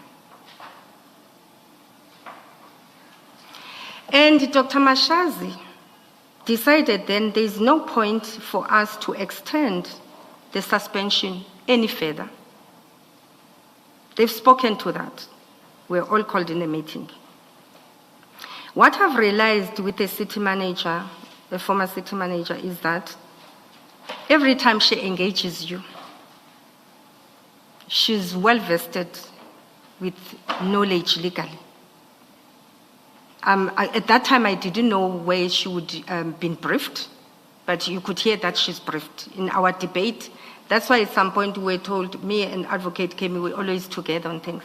Because I felt the only strategy to deal with things, I must bring legal as well when I go to engage with them. Is this a lawful instruction or not?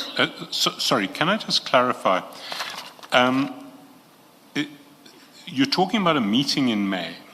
Do you have an exact date? Were there minutes from this meeting? Is there any record of the meeting that we could have access to? Okay, the management style of Dr. Mashazi, I think earlier on I spoke that when this started, if you recall, the meeting took place in some car dealership. Yeah. So the way she will engage you, she will call you to a meeting. There is no prior agenda or arrangement of the meeting. You are just called to be there. Or she will call you and give instruction telephonically. That's how things were done. But as I said, that if you go to Chief Mabia's statement and Mr. Ngleza, I think they said, if I can recall, we were called telephonically. The instruction was given telephonically.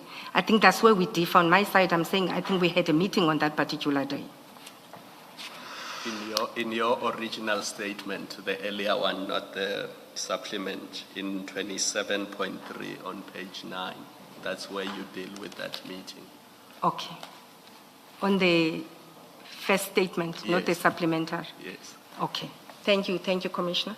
Yeah, but I think what I want to emphasize on is that we were all called and instruction was given. But I understand that there was no formal agenda, kind of formal notice of the meeting. Was there any record of the meeting kept? Was either in the form of a minute, or was there anything confirming what was decided at the meeting? Is there any written record of what seems to me to be quite an important decision that was taken at this meeting and taken at the instance of the accounting officer?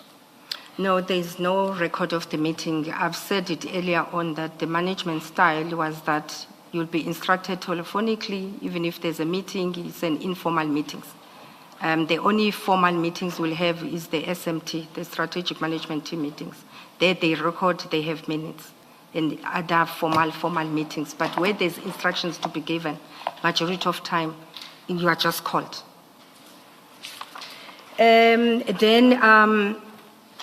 I think, if I recall, I went home, I had load shedding, I got missed calls from Xolani Nxizain that night. And then I responded when I woke up midnight, and at some point I did say in his WhatsApp as well, he confirmed that can he start drafting the letter. They drafted the letter. The following day, the letter was made available.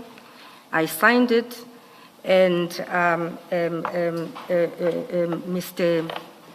Mkwanazi, I said, can you also engage Chief and make sure that he calls Mr. Mkwanazi to come and fetch his letter? One important thing, Chair, that I need to talk to, I might get to it at some point, but if I'm allowed, I want to raise it now. Or maybe let me wait for paragraph 53.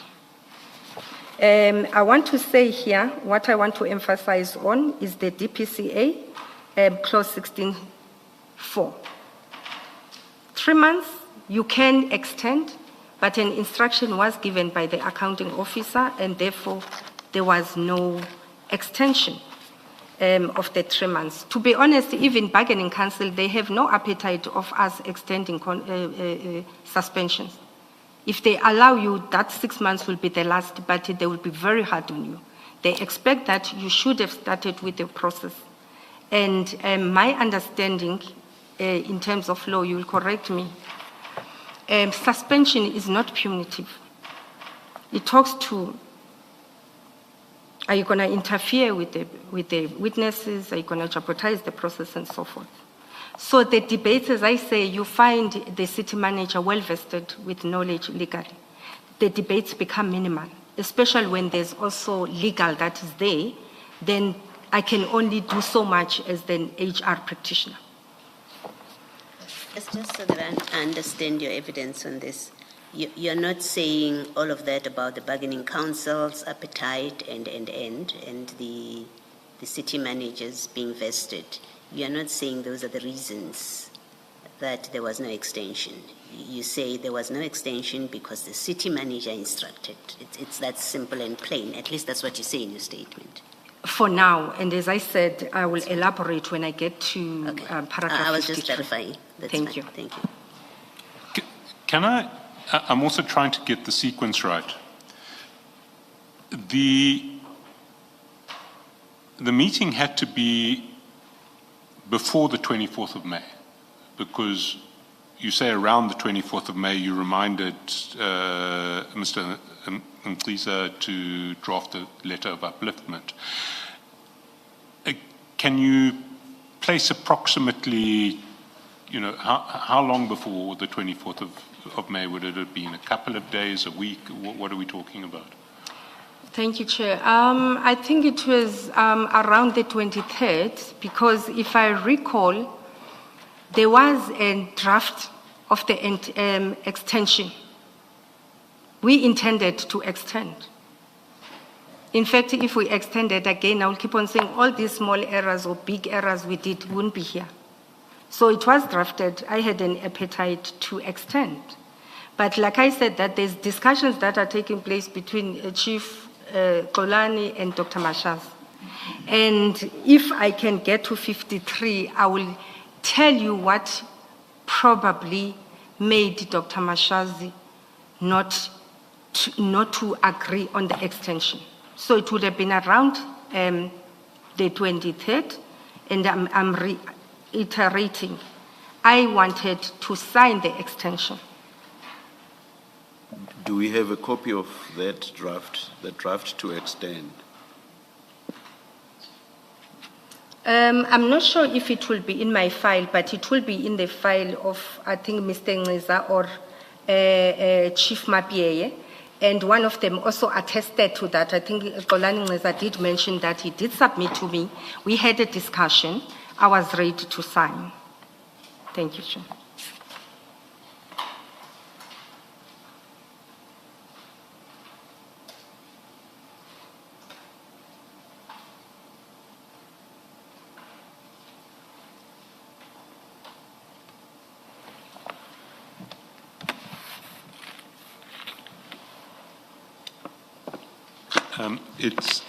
I think it's addressed in the statement of Mr. Ngiza, page 17 of that statement, paragraphs 43 to 45, but there isn't a copy of the document, the draft attached. Chair, we'll make it available. We'll make it available this afternoon, tomorrow, just for ease of reference. Thank you.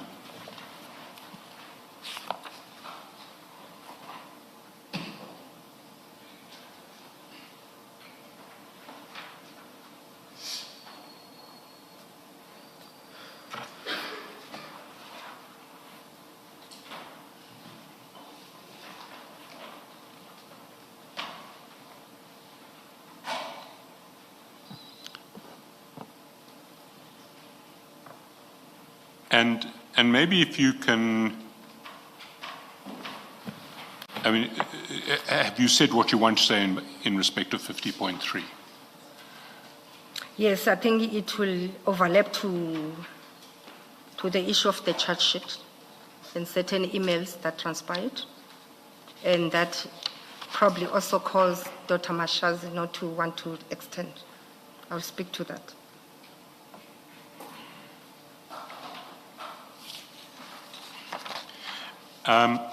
Then the allegation in relation to the non-acceptance of the charge sheet.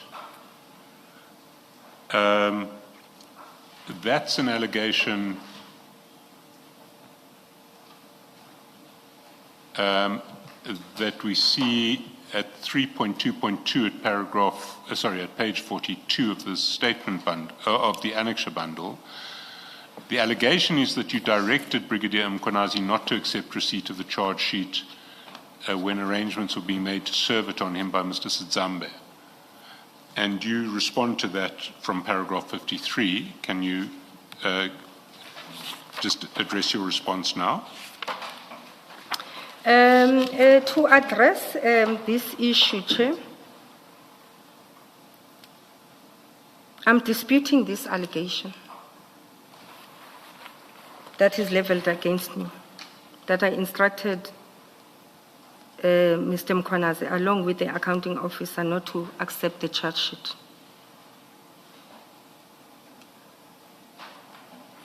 The first irregularity in terms of my annexure LLG 18, the charge Sorry, just sheet, for the commissioners, that's page 90 of file 2. 90.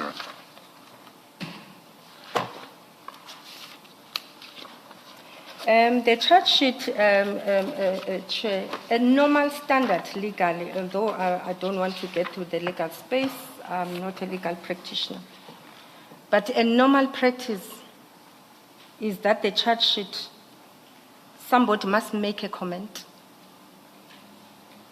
when it's not served. So if you go to page 91, no, annexure 9, is it a page? Page 91.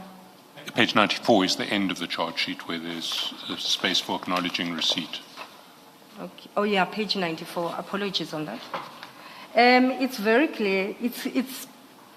There's just a signature of a Mahjong Inc. attorneys by Mohale Mahosh. There's no comment from the divisional head, erstwhile divisional head, Xolani Ngiza. There's no comment by Tami Sidzambe. Chair, I would like to take you to the emails, I think on page 95. But we'll start. Sorry, before we get there, can I just get this clear? You deny that you instructed Julius Mkhwanazi not to accept the charge sheet? I fully agree. I deny that. And I just wanted that on record. Okay. Now I think you were going to take us to the email trail, which is from page 95. And maybe it may make sense to take it back to front, because chronologically it starts on page 98 and then works backwards in time, or forwards in time. I want us to go to page 98. Sure. That's a very important correspondence.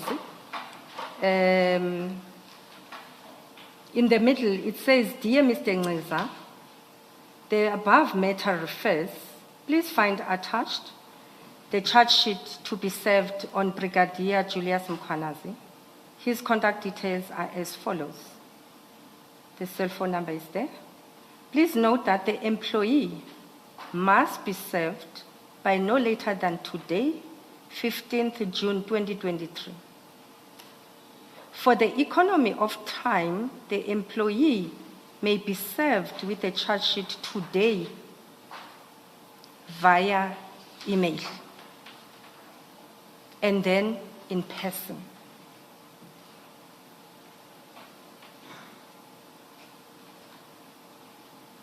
For the economy of time, I'll repeat that, the employee must be served with a charge sheet today, underlined via email. I have not seen that email, Chair. And if you recall on the statement of Brigadier Mkhwanazi, he then said he has never seen the charge sheet, has never been delivered to him. Remember now we have a challenge that brought us here, where we've uplifted a suspension. The employee is easily accessible, is in the city of Ekurhuleni, he's fully functioning, he's got an email address. But directed to Mr. Ngqiza doesn't serve the charge sheet. Can I just take you back up the correspondence, because obviously I don't know the true state, I can only infer what I see in the documents, but it seems to me that the charge sheet attached on the 15th of June would not have been served, because if you go up, you see there is an email from Henny Erasmus to Madlanga attorneys saying, "Dear Godfrey, after consultation with the Chief of Police, we added a 5th and 6th charge based on the evidence discovered during the investigation. We will elaborate on these during our consultation process." So there are now additional charges. And then if we go up further, so that was at 8:44 in the morning on the 19th. If we go up to the foot of page 96, we see Madlanga attorneys respond to Mr. Ngqiza again. "Dear Mr. Ngqiza, as discussed earlier today, please find the attached charge sheet and assist with service on the above-named employee, Brigadier Julius Mkhwanazi. It must be served today. His contact number is 073, etc. Please provide us proof of service." Then there is a similar letter at 11:09. So to Mr. Ngqiza was 11:02, to 11:09 it was to Mr. Sidzamba, also from Madlanga attorneys. That we see at the top of page 96. "Dear Tami, as discussed, please find attached charge sheet and assist with service on the above-named employee, Brigadier Julius Mkhwanazi. It must be served today." Then on the 20th, "Dear Tami, further to our telephone conversation earlier today, please find attached amended charge sheet for service on Brigadier Julius Mkhwanazi. It must be served today. The DC is scheduled for 3 July. Parties shall discuss and agree on further dates of hearing before the chairperson on 3 July. Please forward us proof of service as soon as you've served the charge sheet." Then Mr. Sidzamba, after receipt of the 20 June email, forwards to Mr. Nliza that email and says, "Good day, Nkokeli. Attached, please find the Julius Mkonazi charge sheet as provided by Majang attorneys. Kind regards, Tami Sitsamba." So this charge sheet clearly went through several iterations between 15 and 20 June, and it seems as though it wasn't served, it certainly hadn't been served before 20 June. Thank you, Chair. One of the charges, the city, through the city manager, Mr. Kagiso Lerutla, have served me with the charges regarding my disciplinary hearing as I'm suspended. In one of those charge sheets, it says I misled counsel when I instituted the forensic report into what transpired here. We're going to get to that. But if somebody analyzes this, there's games that are being played here. In your last two communication between Kolani and Tami, Kolani sends the charge sheet to Tami, Tami sends the charge sheet to Kolani. Nobody is sending the charge sheet to Julius Mkonazi. They've been advised, and they know it. Serve the charge sheet via email. Thereafter, find Julius Mkonazi. If we did not uplift the suspension, I will understand if they're saying they can't find Julius Mkonazi anyway.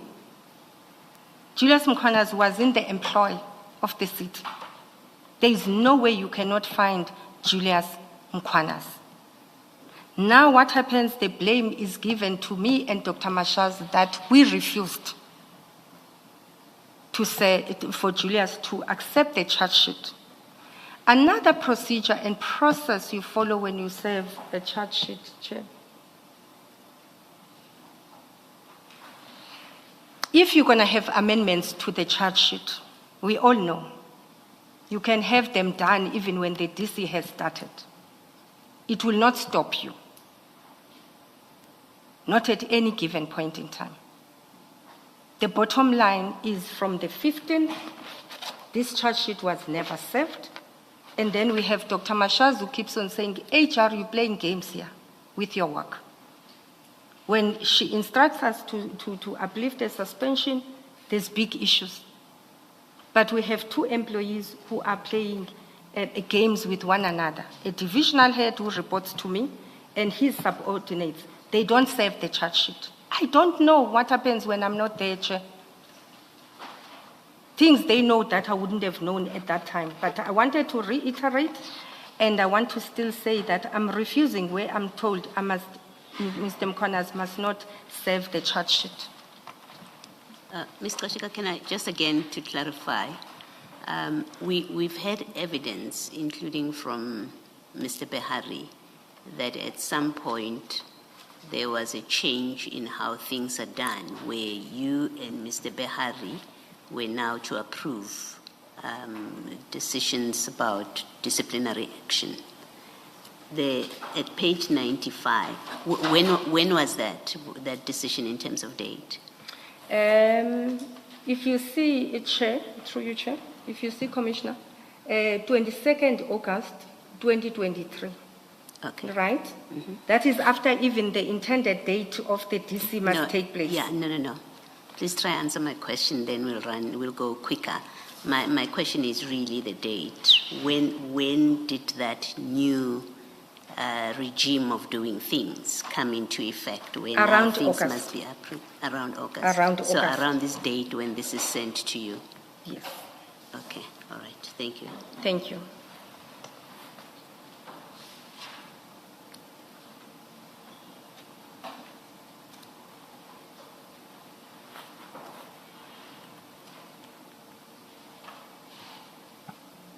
You've addressed the email correspondence. You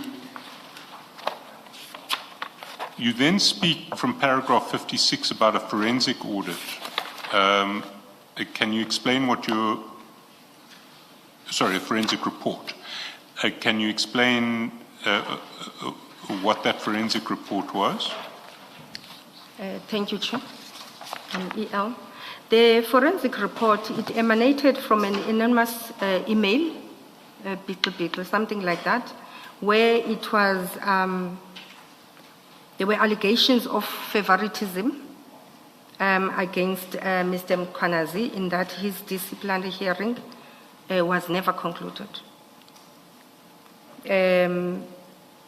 We then subsequently were all called by Dr. Mashazi, I think they've also spoke to that, into an urgent meeting as to come and explain what actually transpired here.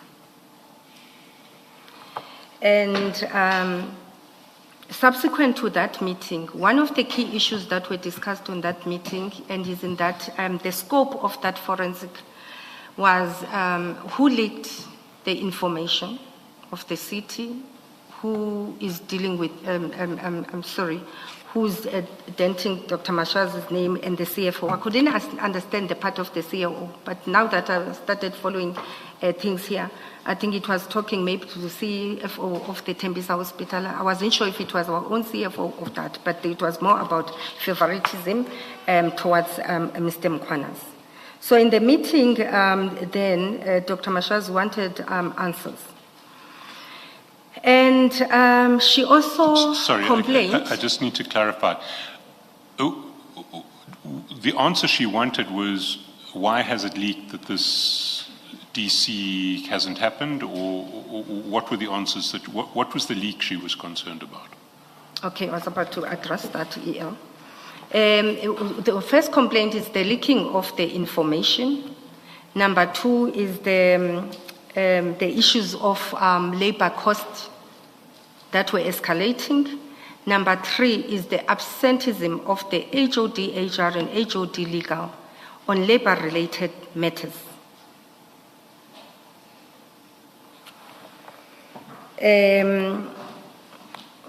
In my scope and the request I made to internal audit, I further added the issue of how the ER division, it's one of the divisions that I'm responsible for, it's called Employee Relations, how they've been handling matters of EMPD in terms of grievances, labor dispute in general. But in my scope, I further became specific and said, in the Julius Mkhwanazi's matter. That's a very key part of the agreed engagement letter with the internal audit. That actually what happened to Mr. Mkhwanazi's matter, how was it handled? Obviously, when you read these emails we spoke to earlier on, you can see that we had to do the investigation. The ball post and non-accountability and non-conclusion of this. So that report... What was the investigation that you had to do? It was looking at first who leaked the charge sheet and who leaked the whole process of Mkhwanazi's matter to the anonymous email, because I think he wrote to Jeff Wicks, and then he copied Dr. Mashaz, myself, legal, and others. Number two, it was the management of labor relations matters by the Employee Relations and EMPD. I further said specifically the matter of Julius, the Deputy Chief of Police, Julius Mkhwanazi. Another scope, another point on the scope, it was the escalating labor-related cost. That, by the way, ended up with issues where even Majang, who was responsible for this case of Julius Mkhwanazi, and the three others, I think Scholes, Mackenzie, and Twala, Majang Incorporate attorneys was responsible for that case as well. That it started with the DC, I'll talk to it, but it was never concluded because we're not paying attorneys equivalent. Still a challenge to date. So that was my scope, Chair.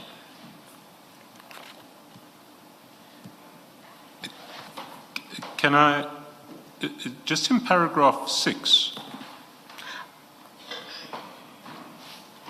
you say the report came with findings including seeking a legal opinion as to whether we continue with the disciplinary process. Is that the report that came from Mr. Rachwale? He said you need to now get an opinion as to whether you should continue. Yes, in fact, I was going to talk to that, EL. Okay, please do. Indeed, in the recommendations, despite in that report, they did speak to the limitations, and the limitations they had, it included the non-availability of the file, as my young attorneys could not give us that file because he said we never paid him. That was one of the limitations on the scope, but one of the recommendations was, on top of all those other recommendations, a legal opinion must be sought. And I think we know that it was discussed here by Advocate Kemi. I'm not a legal practitioner. I do want to challenge legal opinions sometimes, and I will give my own mind into it. But ultimately, we are all key stakeholders in making these certain decisions. And I think every institution, if you would not normally, under normal circumstances, if you would not heed to the direction provided by legal, you're going to be in trouble. But I'll leave it at that for now. Maybe before you leave it, just so that we understand your evidence, what was the legal opinion that on continuing with the disciplinary hearing? Okay. I know, through you, Chair, Commissioner, you want direct answers, but I want to give you a context. I really appeal for the context. No, I'll tell you what, it's always helpful that you give the answer and then you can explain as necessary, because we end up getting lost. That's why in the last round, Mr. Chaskalson had to ask you, what is your answer? Because you started by explaining and you forgot to say what in fact is your answer to a direct question. So my direct question is, what did the legal opinion say? And you should answer that, and then you can explain whatever you want to explain after that. Thank you. The only legal opinion I saw in this matter was we are not going to discipline corners, despite what IPD has said. We're not going to discipline for whatever reasons. And as I said, I wouldn't want to do it. Respectfully so, can I be allowed not to enter into your space? No, you have answered my question. Thank you. Are you referring to the document that was signed by two people, or are you referring to something else? That one. The one that was signed by Mr. Advocate Zulu. And I don't know if he's also an advocate, but Mr. Thabo Makwiteng. Yes. I would like to assume that is the final legal opinion the city of Ekurhuleni had on the matter of Mkhwanazi. One thing I would want to add, Chair, because I'm being persecuted Ekurhuleni through my evidence here, is that the report I initiated, it never reached council. It never reached council. And the reason I'm raising that, if that report went to council earlier on, again, I'm going to repeat, we might not be here. Council would have probably override certain of those recommendations. Where I'm told I'm misleading council, I'm saying when council asks questions and say to council, because the report only came in 2024 June, the final report. When it was sent to me by Mr. Philip Rachwale, he said, for your interest, just in case you might be interested, it's not my report. It's his report that must go to council with the other ones that I spoke to. But I kept on saying to council before the report was available that we are still investigating this matter. I think when we get to other levels in terms of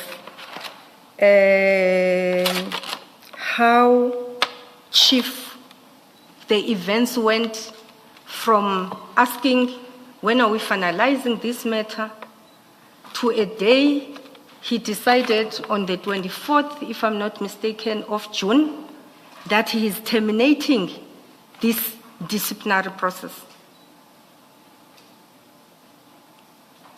I want to reiterate here, I wouldn't have supported that. And my evidence, the forensic report, and the letters I continuously wrote to my junk attorneys, bring back the files. My last meeting with my junk attorneys, it was in October, November last year, where I've said to Mr. Majang, I think we're in that meeting, if I can, we can go to page 21, paragraph 62. I was in that meeting with Philip Rahwale, where we had an online meeting with Mr. Majang. I indicated to Mr. Majang that the executive mayor and the city manager, the acting city manager at the time, they are looking at this matter now. It's no longer about us paying invoices. Sorry, I think we may have lost each other with references. I have you at paragraph 58. Is that correct? I've moved a long time ago. Paragraph? 58. Oh, apologies. Thank you, EL. Apologies for that. Yes. In the last meeting, it took place in October, November 2025. The meeting was held on Teams, and it was attended by myself and Mr. Rahwale. I can make a copy available of the request and the agenda of that particular meeting. Sorry. Just before we get to this meeting, again, I want to just clarify the chronology. The July anonymous email was July 2023 that triggered the forensic report. If I'm not mistaken, it was August. The one I was copied on. If you go back to paragraph 56, you say, all I can say is I'm the one person who followed the disciplinary matter of Mr. Mkhwanazi. I initiated the forensic report after the July anonymous email. Okay, as I say, it's between July and August. Apologies about that. And you initiated the forensic report when? Immediately after we got that email. Immediately after Yes. that email. So it's Yes. plus minus July, August Yes, 2023. yes. But although the report was commissioned in July, August 2023, it was only concluded, you say, in June 2024. Yes, in paragraph 56, yes, that's what I said. And then nobody acted on it, or Mr. Rahwale only acted on it in July 2025. Yes. Okay. Thank you. Sorry to take you out of your sequence. You were then now back at the last meeting in October, November 2025.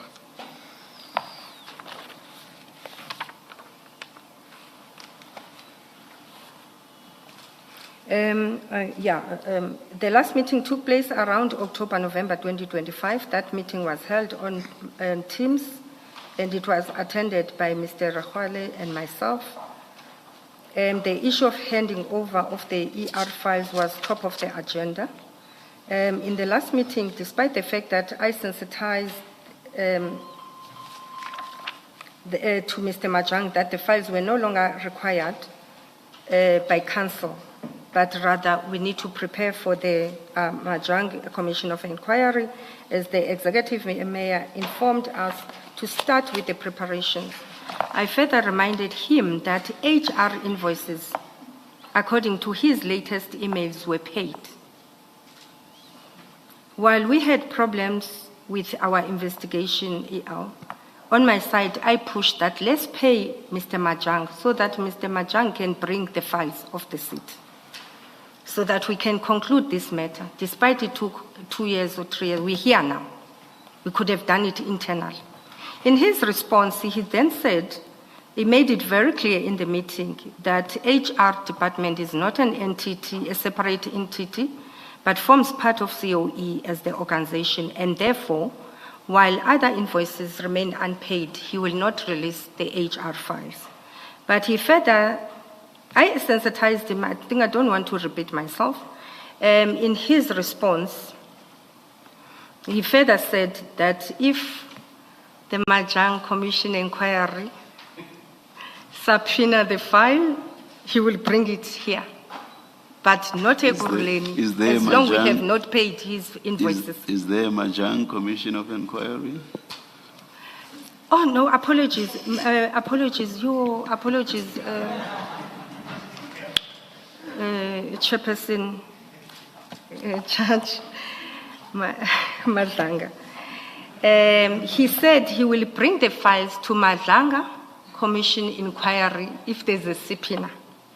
Rather than that, because we're not paying the invoices, he will not give me the files. Apologies once more about that. No, not at all.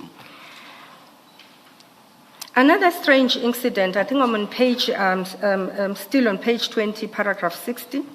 Another strange incident that I feel it must be brought to the attention of the Commission is that while I couldn't win with Mr. Madlanga, and I fully comprehend his demise, we don't pay invoices. They need to feed their families and of their staff. I asked the coordinator in my office to call Mr. Tsami Sijamba and to check once more if indeed there is not even a thin file we have from the ER division. And the way they've been doing things in the ER division under Mr. Nxiza, who was the divisional head reporting to me, they will leave everything to the law firms. Everything. You ask them, they are going to bargaining council, they go without a file. But in this particular instance, Mr. Sidamba, he says something that's very strange to me and the lady in my office, that at some point, Mr. Nxiza said he must delete every document relating to Mr. Mkhwanazi disciplinary matter. I called him myself, Tami, and he confirmed that. I found that very shocking, and it was difficult to comprehend on my side. But as I said, Mr. Madlanga is willing to bring the file here, if you can save the city. All the issues I've mentioned above, including the matter, I wouldn't want to mention the name of the company, where we had to pay a company that doesn't exist, form part of the outstanding investigation reports, and the matter of Julius Mkhwanazi is one of them. And also how these have been handled by the city. And it's one of the things that we have to get them right. One of the proposals I've made, because when I looked how much we budget for labor-related costs and the staff we have internal, I propose that some of the positions, based on the budget, maybe let's fill positions, because if a person is appointed, you're going to be forced to pay that person. Nonetheless, there are complex matters. There will always be complex matters that need an external law firm. So it's one of the things that we've started filling positions at legal. We're in a process of filling similar positions of legal advisors and HR to try and keep things in the city. But I'll keep on saying, unfortunately, we find ourselves in this space. I've already spoken to the issue of the Financial Misconduct Board. I would like to skip those paragraphs. Through you, Chair? Certainly do. Maybe before you proceed, just so that I understand what it is you're saying in that paragraph 61, you have the name which you skipped. That it's, I assume it's the name of a company. You say that name matter, which forms part of the other outstanding investigation reports. The matter of Julius Mkhwanazi and how they are or have been handled by all involved in the city remains important. And then you go on to speak to the financial misconduct disciplinary role. Are you saying to us that the matter of that company or the reports and or the reports that are before the Financial Misconduct Disciplinary Board include matters relating to Commissioner Mkhwanazi. Is that what you're conveying in that paragraph? Thank you, Commissioner. Indeed, Commissioner, I think what I was trying to say earlier on, if you recall, that the 20 to 40 forensics between these numbers, I know it's a big difference, I shouldn't be not knowing the number. If they came to the board, the disciplinary board, and we dealt with, including the report of Mkhwanazi, that will then subsequently go to council, we might not be here. You're not saying the forensic reports, the 22, whatever number forensic report, and that company name matter, you're not saying they relate to Commissioner Mkhwanazi. That's what I'm trying to understand, what your evidence is. The forensic report of Commissioner Mkhwanazi, yes, forms part of all these forensic reports that are sitting with the Internal Audit Office. Okay. And not that are not being discussed and concluded I and see. go to council. And go to council. Apologies. Thank you. But you don't have any knowledge that that company has any link to Julius Mkhwanazi? No, they don't.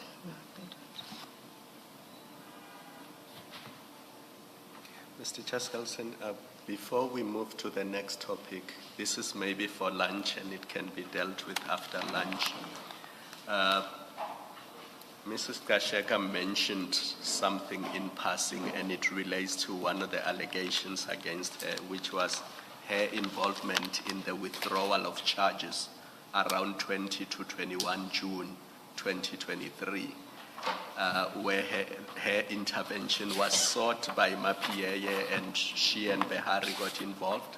So she only dealt with the last part where she says, I did not agree with the withdrawal, but she didn't give the full context and how it came about. Maybe during lunch she can have regard to, I think it's JM 31 and 32 of Mapieye. It's those three up to JM 33, which would be the last one. And then she can just deal with that before she's asked questions about it. Thank you, Commissioner. Mr. Chaskalson, do you want to start something new or? I'm happy for us to take the lunch break now. I think we should, I'm quite anxious to get through the whole statement before we leave today. And we may need to do some of the topics going forward at a higher level. But let's break for lunch now. Let's adjourn and resume at 2 p.m.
This is the letter in which the chief Maybe redeployed. shown on screen if there's no.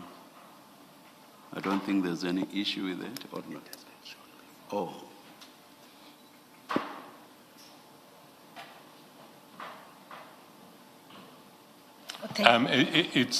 It's the letter where the chief indicates that he's now going to redeploy Brigadier Mkonazi, as he then was, to the bylaws department when his suspension is uplifted. Thank you, Chair, Commissioners, and EL. This letter is emanating from the previous letter where I've advised the Chief of Police in terms of the upliftment of suspension. It came with no conditions to either utilize the employee in another capacity. If you recall, when we went to discuss the disciplinary procedure on collective agreement 16.4, it's very clear: you suspend or you utilize the employee in a different capacity. My advice, Chair, it sought to guide the chief that we need to adhere to the instruction of the accounting officer and the discussions that have where this was decided. And number two, there's a transfer process in the city that if you're going to transfer an employee to a different capacity, there must be a written motivation, and there must be a consent from the employee if that transfer is going to happen. I'm emphasizing it's an advice. The chief is dealing with operational issues at EMPD. He's dealing with disciplinary issues at EMPD. But the minute the issues go to bargaining council, HR is left alone. In fact, I've been saying to the ER team that let's get to a situation that departments, if there's a matter that goes to bargaining council, they lead it. We just advise even at that level. The concern I had there, Chair, it was that we're not talking to the talent acquisition policy. There's a paragraph there that talks to transfer, how transfer must be done. Number two, if I can read maybe the last paragraph on this letter where it says, due to generic scope of Brigadier's Director EMPD job description, it does not have any impact on the work or performance that is required from any senior manager. If Brigadier Mkonazi the erstwhile Brigadier Mkonazi could have decided at that point in time to declare a dispute against the city, it would have probably said you didn't follow the talent acquisition policy on transfers, and he could easily declare a constructive dismissal. That you're allowing me to go and do a work of a law enforcement by law enforcement, whereas you appointed me as Deputy Chief of Police on specialized services. If he fails there, again, probably was going to go through another disciplinary process. We could have been found wanting. So I was just advising Chief of Police that guide against. And he made it clear that he's comfortable with how he has handled his matter. I didn't take it any further. It ended there. But do I understand you correctly that you appear to be addressing transfers in general? You do not appear to be addressing transfers in the context of a disciplinary process. Am I understanding you correctly? I'm just seeking clarity. Thank you, Chair. Chair, I've explained that in 16.4 of the DPCA, it says when I read it earlier on, it's either you suspend or you utilize a person to another capacity. My interpretation of that is you might not suspend from the beginning, but you can utilize another, and it comes under one paragraph. My understanding as an HR practitioner was you do one of the two. When you uplift that, then you go back to a substantive position. It's either you are sitting at home or you are referred to another department. So I'm clubbing that as part of the suspension, that we can suspend you and go and sit at home and you earn a salary for free at home, or we utilize in another capacity. I'm addressing that, Chair. Number two, I'm adding to that. And you are not using transfer for that. The use in another capacity, you are not using transfer for that. Or would you still use transfer as well? Chair, you can use transfer if you want to. But all I'm saying, remember, even if it's a suspension, we give you let's apply. Let's forget about the suspension. Or just going focus somewhere. on use in another capacity or transfer to some other position. In those incidents as well, Chair, you must get a written motivation and there must be consent. And in this instance, I didn't see that.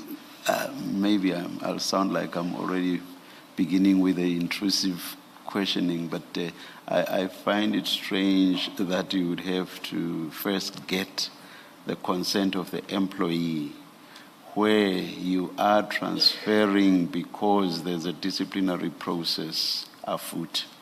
That's where I have a difficulty. Anyway, please proceed, Mr. Chaskell.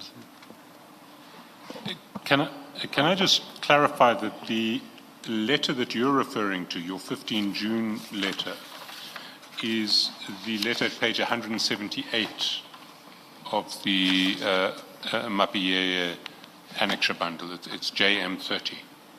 Is that the letter you were referring to? That's correct. Thank you. So do you now contextualize, responded to your letter and, or you've explained your letter and responded to Mr. Mapie's response. The next letter from Mr. Mapie was the following day, which was the 21st of June. And in this letter, he was indicating that because of the collective agreement provisions, if the charges against then Brigadier Mkonazi were to proceed, the charge sheet would have to be served the following day, 22 June. And he was motivating strongly for those charges to be served, and he addresses a letter to Advocate Bahari and to yourself. What was your response to this letter?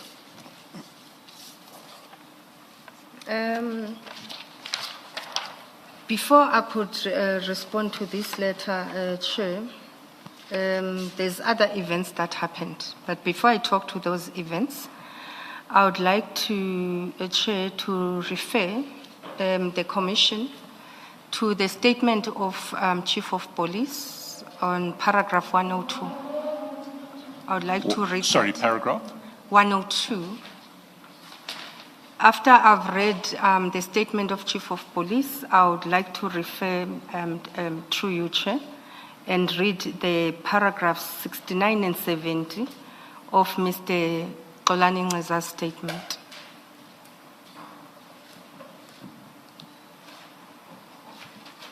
Paragraph 102 is at page 28. Page 28, yes. Thank you.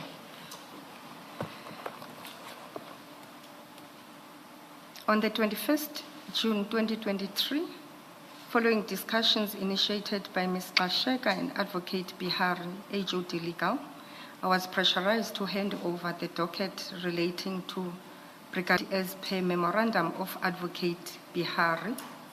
dated 21st June 2023. Thank you. I'm going to read Xolani Nceza's statement, page 23, paragraph 69 and Sorry, 70. page 33. 23. Oh, 23.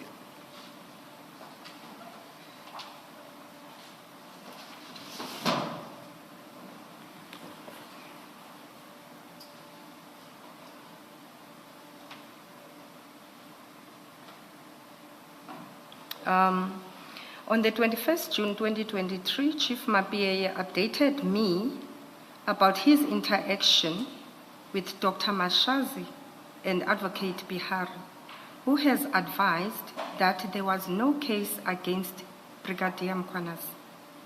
Chief Mabie subsequently instructed to withdraw the internal investigation into Brigadier Mkhwanazi's matter. I was informed on the 22nd June 2023, Chief of Mabie withdrew the internal investigation. I was of the view that this letter has no force of law. Chief Mabie couldn't withdraw an internal investigation that was already completed and had been the basis for disciplinary proceedings. The ship had sailed. The internal investigation was at the stage already completed and Madlanga attorneys have already been briefed, and I was of the view the disciplinary proceedings must continue, and the Chief of Police was factus official. If I can go back now to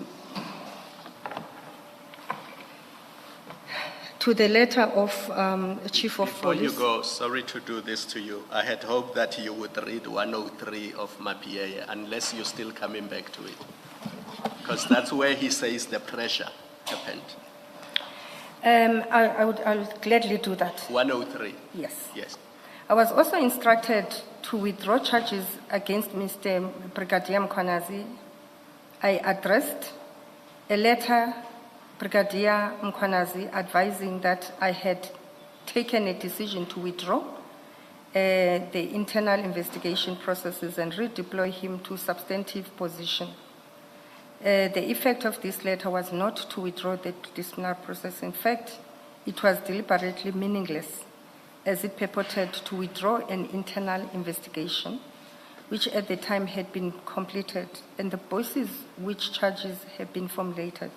This I did in a bid to stop the consistent harassment I was facing from the city manager and the two HODs.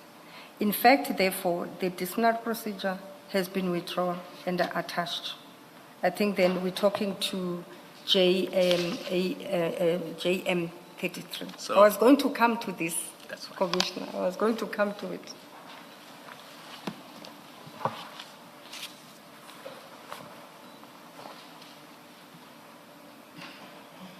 In the statement of the Chief of Police and Xolani Nceza, they are contradicting itself when it comes to this matter.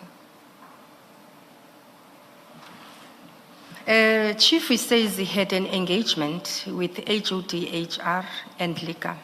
I refute here that I was part of that engagement. I don't think I would have agreed to such. Hence, later on, I requested that let's have a forensic investigation done into this whole mess.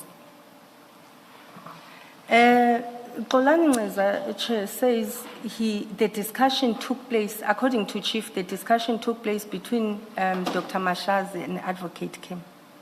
I'm not going to exonerate myself in this mess. Hence, I continuously, the latest before my suspension last year, and said, let's get to the bottom of this. But if somebody is listening carefully, there has been continuously discussions that are taking place outside myself. Let alone that when I engage the city manager, sometimes I find that legally she's been well briefed. But we'll have our discussions and debates on the issues. It's a very confusing situation between these two statements, but I'm reiterating, I don't think I would have agreed to this if we engaged on it. There were discussions that were taking place between Chief of Police and legal without me taking place. The file, I've kept on asking for a file desperately as late as 2025. If we had the file, I mean, they are talking about the copy, where he says, by the way, in that discussion, if you read paragraph 2 of his letter, he says, as discussed earlier today, I wasn't part of that discussion, but he says I was. Or I'm just copied, I don't know. You're not copied. You are an addressee I'm an together addressee. with Advocate Behari and Mr. Erasmus. Thank you, sir. He says, as discussed earlier on and agreed upon, there's agreements that took place, and I want to reiterate here, I wouldn't agree to such. Did you respond to this letter? I've never received the letter. I don't know the letter. You don't remember receiving it? No. And just to be fair to you, Advocate Behari, when he gave evidence, he said he cannot recollect whether you were present at the meeting. I just thought I should be fair to you and give you that. I was never. To my surprise, then the chief writes the letter of the. Can I move EL?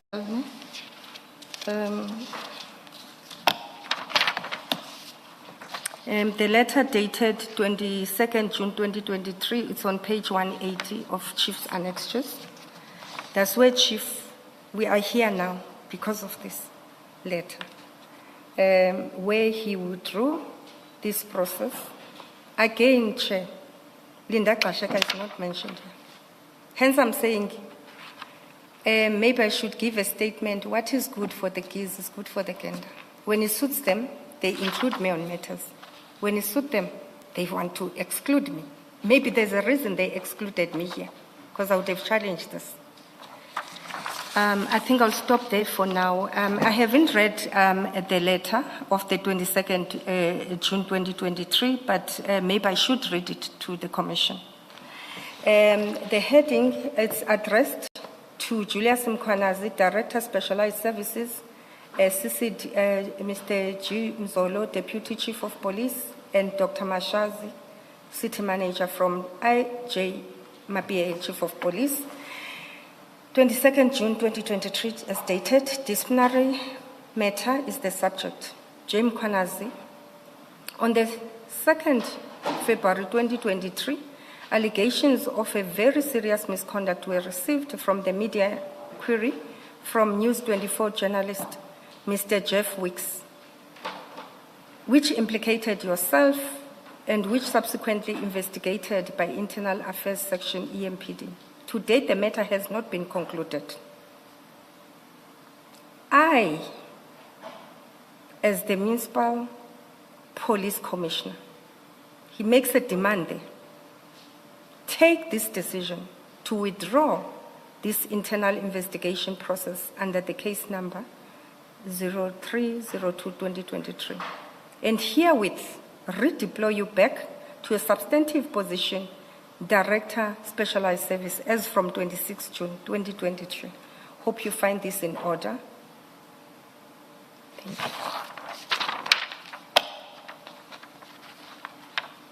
He's demanding that, Chair, is very clear command. I, Chief Mabie, with his power, without anybody usurping, he makes this decision on his own. I will end there for now, EL. Thank you.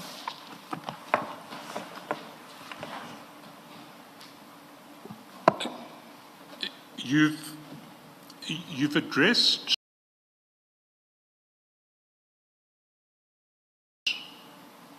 most of the issues in relation to the disciplinary proceedings against Brigadier Mkwanazi. I just wanted clarity on one issue, which is at the top of page 22 of your statement, paragraph 65. You write, based on the instructions of the accounting officer, my letter sought to advise and guide, and based on that, if the charge sheet is ready to be served, the investigation is concluded. There's no reason for deployment of the employee to another position unless it's dealing with financial related matters. Now that seems to be a reference to your letter of 15 June. Is that correct? Now you say based on the instructions of the accounting officer. What instructions are you referring to? If you read my letter, I think the first paragraph, it says it came to my attention, first paragraph but second sentence, that it came to my attention that Mr. Mkonazi has been deployed somewhere else. So I was referring to the discussion I had with the accounting officer. And as I said, that we normally have the legal debates with her. And in this instance, obviously, the issue of the transfer we discussed with the commission were raised versus utilization of capacity. Thank you. So it's still not entirely clear to me, what were the instructions that Dr. Mashazi gave you? What are you referring to? The debate that was continuing throughout when we deal with LR matters, but even in recruitment and so forth, but specifically in LR matters, is you have to take ownership of LR matters. You must have answers all the time.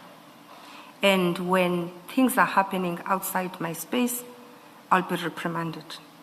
So again, the moving of Deputy Chief of Police, Brigadier Mkonazi, to another division, it was done by Chief. So the debate and the engagement we have is, why did I allow that to happen? So were you given an instruction?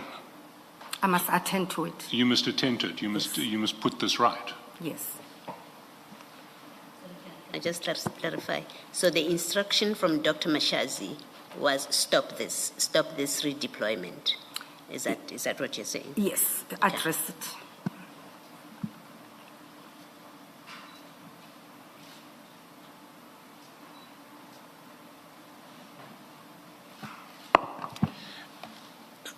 There's the next topic is cross-referring back to.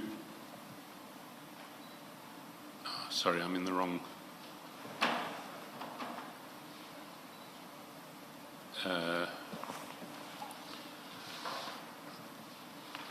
I'm in the wrong file at the moment.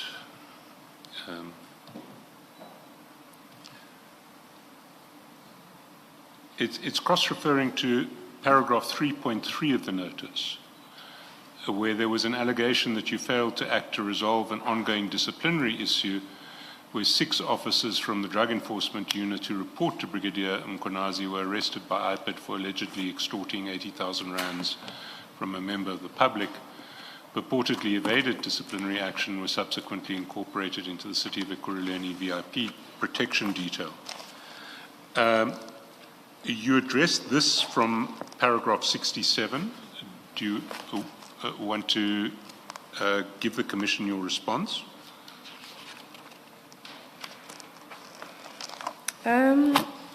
This matter, it came to my attention during the proceedings of the Madlanga Commission inquiry. And if I could recall, I'm not sure if it formed part of my charges. And when I followed up with EMPD, I think I must explain another issue that is very critical and imperative to be comprehended here. EMPD, it's got its own internal unit, internal affairs unit that deals with investigations. Not only for EMPD, by the way, even for the rest of the city, we utilize their capacity. I go to them to assist us. So their matters specifically, when they come for investigation, it's done by them. In this instance, when I followed up in December, the department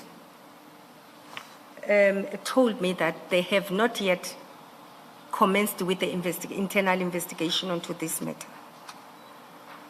Prior to my suspension, I think a day before I was going to be suspended, the executive mayor and the city manager called me to sensitize that they are intending to suspend me. In the discussions we're having at that time, but I don't think it's for, with due respect for today. Then they mentioned an issue that the VIP protectors that are allocated to myself, Advocate Kemi Bihari, the acting CIO, some of these guys that are being investigated by IPID. Hence I said, the minute I was suspended, I requested that can I go home, and I told them that they go to the Eastern Cape.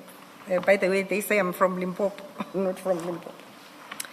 I said to the executive mayor, you give me other reasons to run away.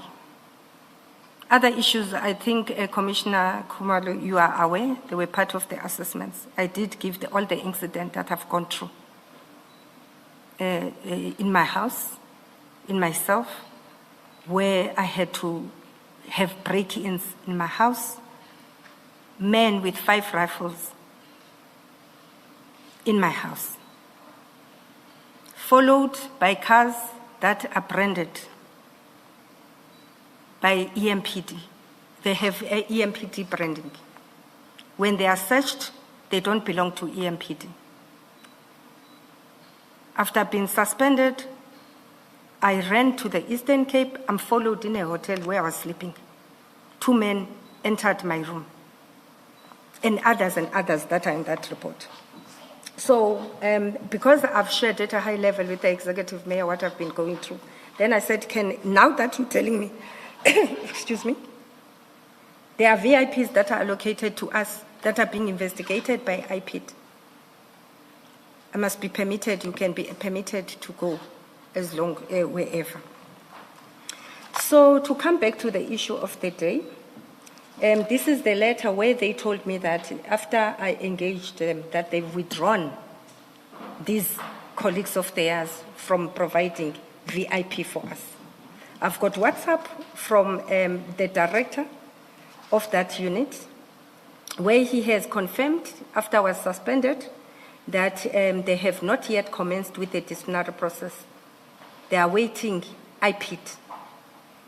I'm not going to discuss IPID issues here. I think I listened briefly on the IPID colleagues that were here and how they've explained to the Commission how EMPD manages their investigations.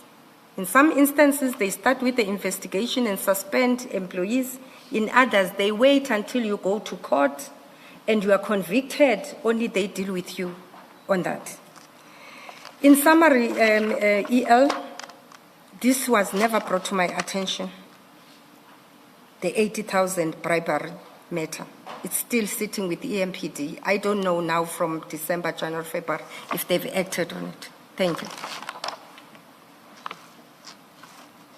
So, just to clarify that your evidence is that you played no role in this matter whatsoever, that the investigation never left EMPD. Correct. And the first you heard about it was in November last year. It was after yes, it was prior to my suspension when the executive mayor and the city manager sort of highlighted. Where you were told that, yes, that these municipal police officers who had been on VIP were now had been charged in relation to this extortion and were being redeployed back to the Drug Enforcement Unit. Yes. Thank you. Sorry, Mr. Chair, just a matter of clarity. Third line of paragraph 67, you say, I'm still awaiting finalization of the investigation in this matter, since there are no names provided. Are you referring to the names of the alleged extortionists, or whose names are you referring to? Yes, yes. Okay. And what's the import of the part that says, since there are no names provided? What are you seeking to convey there? At the time, I was referring to the implications from here. It just talked to the 80,000, but then from the memo of EMPD, I wouldn't know, Chair, if it's only those 3 excuse me, they are mentioned on the memo. It could be more or less. I think that's what I wanted to emphasize on. All right. Thank you. Thank you, Mr. Shaskas. Thank you, Chair. We're now going to go to a number of topics where I, for one, don't need any amplification of your statement, because I think the statement explains certainly satisfactorily to me, but if there is something that you nonetheless want to say, you must do so. The first topic is the topic that you address from paragraph 70 to 81 about restructuring of the city's disciplinary and grievance procedure. Again, there's nothing that I propose to canvass with you tomorrow in this regard. I'm happy, unless there's something in particular that you want to raise there, I am just happy to move on from that part of your statement. Thank you. You don't want to say anything on it? There's one thing I can highlight, Chair, through you. There's one thing I can highlight that I think there's a misperception that has been created to you and the public, that the changing of disciplinary procedure has been an ongoing matter. The reason I mentioned my predecessor, I won't mention her name here, in 2017-18 when she arrived, the issue of legal costs started there. The panel that used to be solely for HR, it was stopped. The whole procurement process and panel management of legal external lawyers, it was then done through a legal department. Even the budget, it was moved from HR to legal. So what I wanted to emphasize there, we have been in the city continuously changing delegations and disciplinary procedures as we feel it fit and deemed to do so. Thank you. Thank you. Yes, Mr. Shaskas. Mr. Shaskas, I think the only issue we needed to clarify, and Chair raised it with Advocate Behari, was who is the drafter of LLG 22? Because it appears to be a legal document or something close to being a legal document.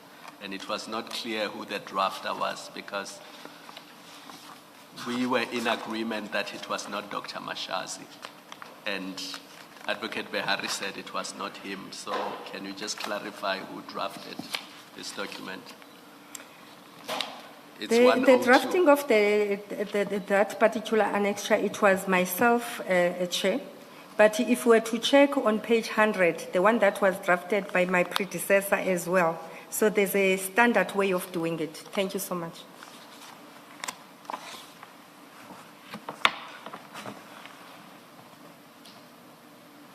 Why I raised the issue I raised with Advocate Behari was because there was what appears to be legalese in certain parts of the document. Okay, thank you, sir. Thank you. But who says HR specialists can't draft legalese? Thank you. We try. The next topic is the labour relations processes regarding the dismissal of Mr. Ntliza, and that's addressed from paragraph 82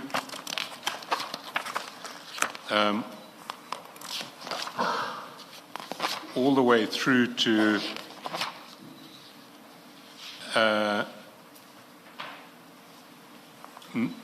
92.15, and then the issue of service of notices at Mr. Ntliza's home is addressed from paragraphs 93 to 97, and then there's a further paragraph on the broad topic relating to Mr. Ntliza's qualifications at paragraph 98. Again, I don't propose to ask you any questions about this tomorrow. I don't need you to amplify anything in there. I'm not saying that Mr. Mkhize was definitely guilty, but I am saying that I certainly cannot criticize the institution of disciplinary proceedings in the light of the facts that appear to be common cause in that regard. I don't know if there's anything that you would want to amplify in that regard, or whether we can move forward. I'm not sure if the issues of the cars that went to his house is part of this, but the first thing that I want to focus on, Chair, when you go to annexures of Mr. Mkhize, his CV that he brought here, he changed it when it comes to advanced labor law from NQF level 7 to NQF level 8. I know that is in your statement. I don't want us to get into that detail unless you have a reason to, in part, because the dates of the qualifications are different, and it is at least possible, I don't know that it is correct, that Mr. Mkhize might have had the NQF7 qualification at the time that he first applied for employment at the city, and at a later stage may have upgraded it to an NQF8 qualification. But I don't want us to spend time on what is essentially a labor dispute between the city and Mr. Mkhize, and that will be ventilated, or is capable of being ventilated fully in the labor courts if that's where it's going. I've said earlier on, through you, Chair, as I'm testifying here, I'm being persecuted by the city of Ekurhuleni. And Mr. Mkhize spent a lot of time on this matter. I'm perceived as a very cruel person. I won't speak too much on it. The matter of Mkhize, from what I heard now, is in an arbitration de novo process, because the commissioner who was dealing with the matter passed on in December. I also heard that the city might intend to reinstate or settle Mr. Mkhize. And majority of the changes that the city has done on the matters that I'm implicated here are based on the testimonies that were made here. The challenge of how Mr. Mkhize's matter is managed is going to change the culture of Ekurhuleni forever.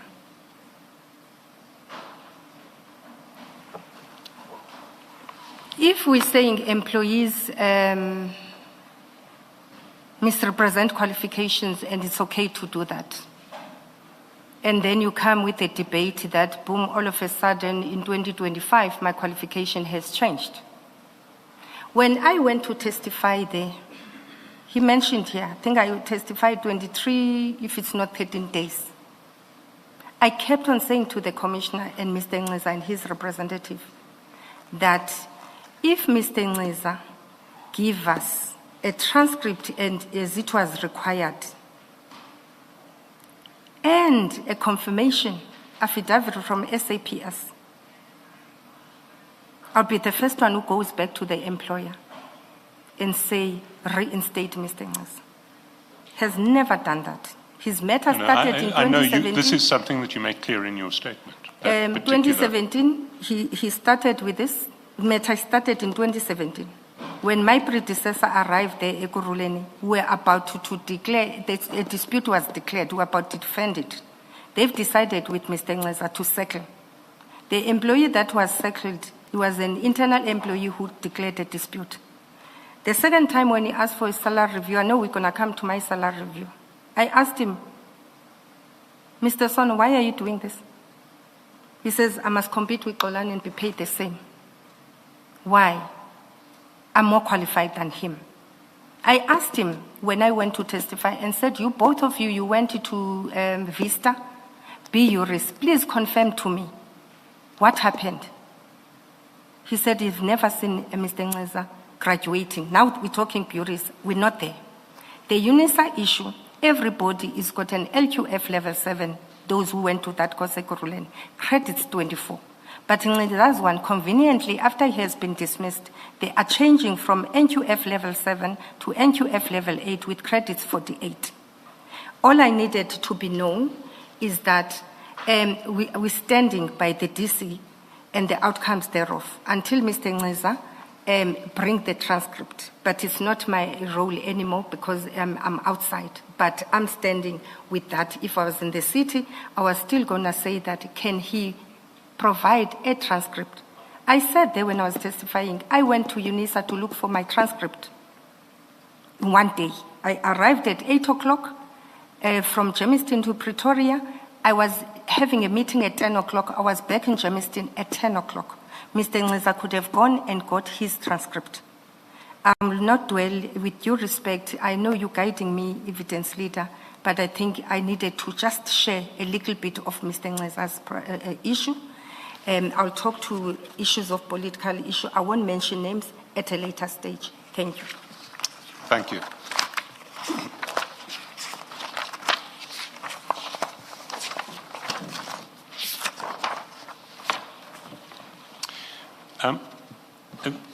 The next topic is the disciplinary action against Mr. Spies.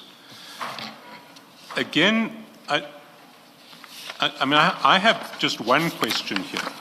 I understand what the allegations against Mr. Spies are, that there was a contract that had been extended for a period of 3 months, and that the allegation is that he was aware of that the extension terminated after 3 months, and yet he allowed the contractor to remain in place beyond the 3 months. You say in your statement on 2 separate occasions that the act of Mr. Spies amounts to fraud and corruption. That's 34, top of page 34, and then at a later stage, I've lost my reference, but it is stated again. And it's just not clear to me. I mean, I can understand why this may be misconduct, the allegations, if they're true, but I don't see fraud and corruption, and I'm not sure if there's anything that you want to say in that regard. Thank you, Chair. I'll be very quick. I just need to offer a clarity. I think paragraph 1699 to 104, it's talking to 2 issues. It's talking to I'll call it an evergreen, but it's not necessarily an evergreen contract because it's a contract that started around 2014. And it kept on going on and going on and going on. I won't dwell on that. I'm sure you don't want me to dwell on that because we need to save time. I get that.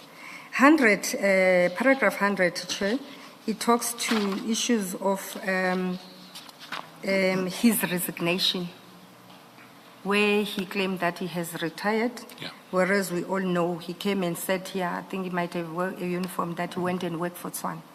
And the issue that I was raising there is when you are retiring in the city of Ekurhuleni, take early retirement, there's benefits you receive. He's receiving about 5,000 every month, 5.7 from Ekurhuleni, but he's also receiving the same benefits at Swan. And in his letter of resignation, he said he's taking early retirement. He wants to go and spend time with his children. But then in his statement, he goes further and creates a misperception here that he was ill-treated. He left because Ekurhuleni didn't treat him very nicely, but voluntarily in his letter of early retirement, he says he wants to go and spend time with his family.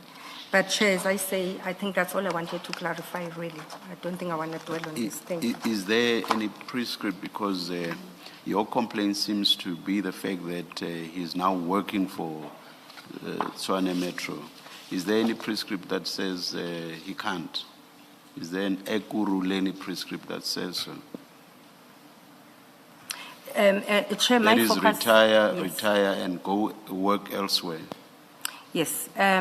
If he resigned and said, I'm resigning to go and work in another company, wouldn't be paying that 5.7 every month. In fact, for one medical aid, I think Bonita's where he is, we're paying about $1 million.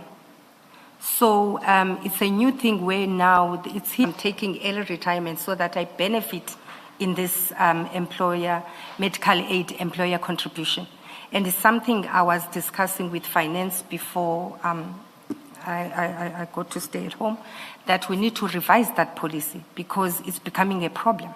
Now, can you imagine if we're going to have 100 people who live in Ekurhuleni and go to a sister municipality? We bear the cost. Yet that he still benefit in that municipality, benefiting twice.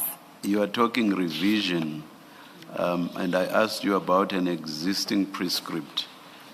Does the fact that you are talking revision mean that there's no existing prescript that proscribes what he has done, or that says what he has done cannot be done? To me, it's a misrepresentation when you say, Chair, I'm taking early retirement, knowing very well it's end of February. It's your last day, the 28th of February. 1st March, you're going to another municipality. And the reason I'm talking issues of fraud, because there's a money, a cost involved. That 5,700 share, we could be employing a general worker and improve on service delivery. City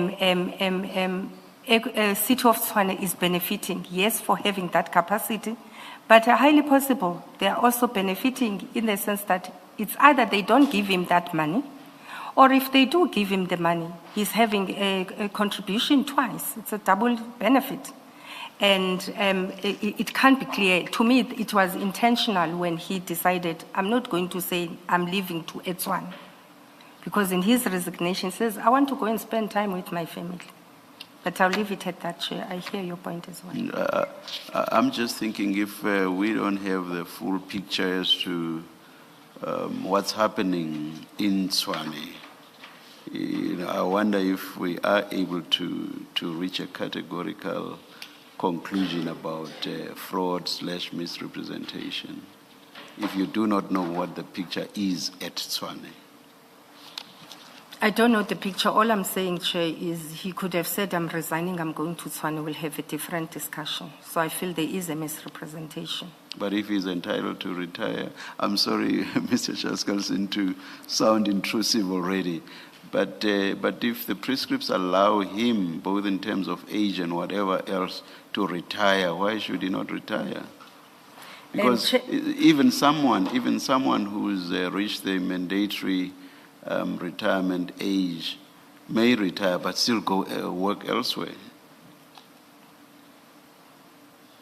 Chair, in most organizations, you're not going to get a benefit that says you retire, and therefore we're going to carry you until retirement at 65 and beyond.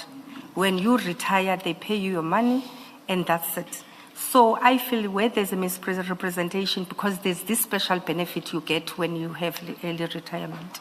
That's all I was raising. Thank you, Mrs. Pasheka. Sir, can I just clarify your answer, the way you're responding to the chair? You haven't said to the chair in answer, you haven't said there is a prescript that prevents him from doing this. Remember the chair asked you that question and you didn't say, yes, there's a prescript that prevents what he has done. So that must mean from your answer that there's nothing that prevents him. Prescript, as in you may feel it's wrong what he has done, it shouldn't happen, but there is nothing in writing, which is law, policy, regulation, that says he can't do this. Thank you, Chair. I've responded to that, Commissioner. I did say that it's a futuristic. Yeah, no. Maybe I'm I'm slow this afternoon. No, Bear with me. no, you did not. I think I asked you that question more than once. You did not respond to it. Sorry. Yes. Can I ask it this way? The conditions of employment at Ekurhuleni municipality allow a 55-year-old to opt, so you have a choice. You can either resign or retire. And when you choose to retire, because it's an option, you are entitled to post-medical aid subsidy by the municipality.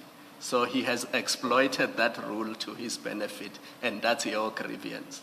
So it is allowed, but you are saying in future you want to change it so that people don't exploit it to the disadvantage of the municipality. Yes.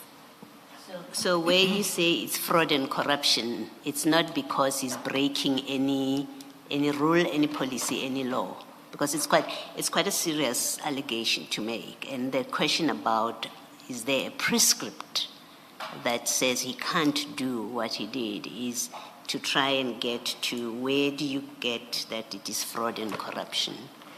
Now, am I correct that if there is no prescript that precludes him to have left when he did and to get the benefit from Ekurhuleni that he continues to enjoy and to be employed elsewhere, having left you the way that he did, if all of that is not precluded by any prescript, then it cannot be fraud and corruption.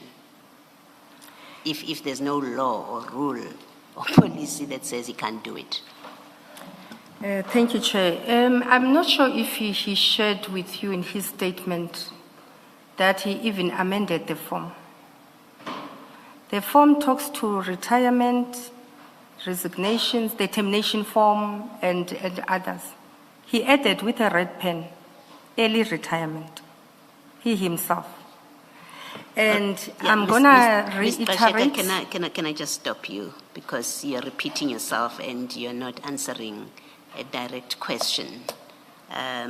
If your answer is there is no prescript that says he cannot do this, and I think that you have conceded.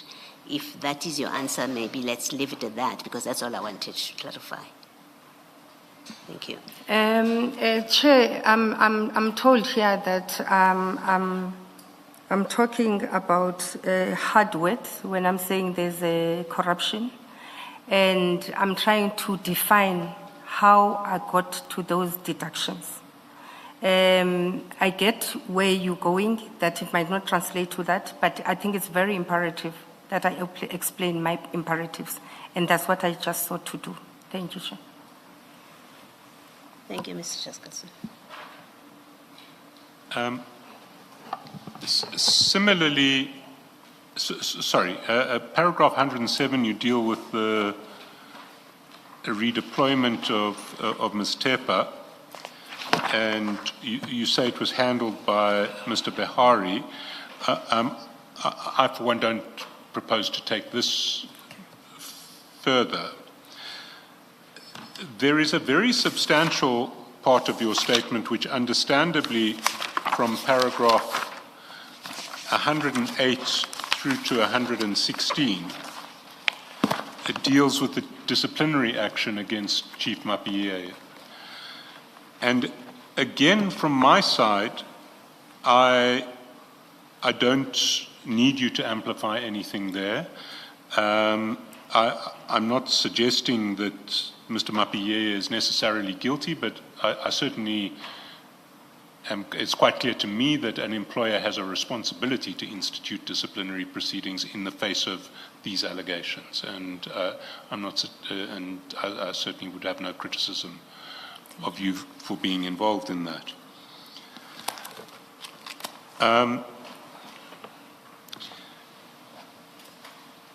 Then at paragraph 117 on page 40, you deal with the...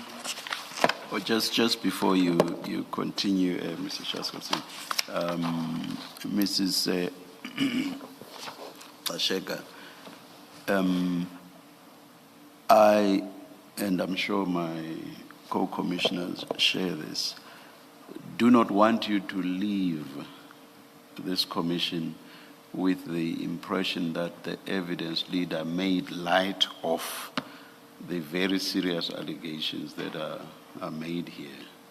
One, we recognize the seriousness of the allegations, and two, we also recognize the need, as the chief evidence leader just said, for disciplinary proceedings to be instituted if it is found in terms of the allegations, the available evidence, etc., that such proceedings should be instituted. So I thought I should just clarify that. Thank you. I'm comfortable, Chair. Thank you. Mr. Chaskasen, maybe before you do that, still under this topic, Mr. Shika, and I ask you this because it's maybe let me say not because, but it's an issue that was raised with Dr. Mashazi as well. And at least speaking for myself, I think it is important. In paragraph 108.7,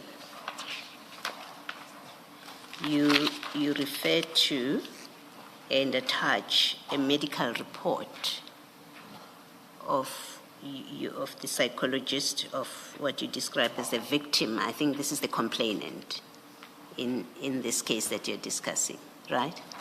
Yes. Okay. Now, when Dr. Mashazi was testifying, the question was asked whether the complainant or the patient she had attached a similar report, if not the same report. And the question was asked how she got the report, whether the owner of the report, that is the complainant, had given permission for this document to be shared. And that's an important question because the records of the commission are public documents. They become public documents. And this kind of information is regulated by POPIA. You would know that as an HR person. And if there is no permission from the owner of the document to disclose it, we should not be party to further disseminating it by putting it out in the public domain.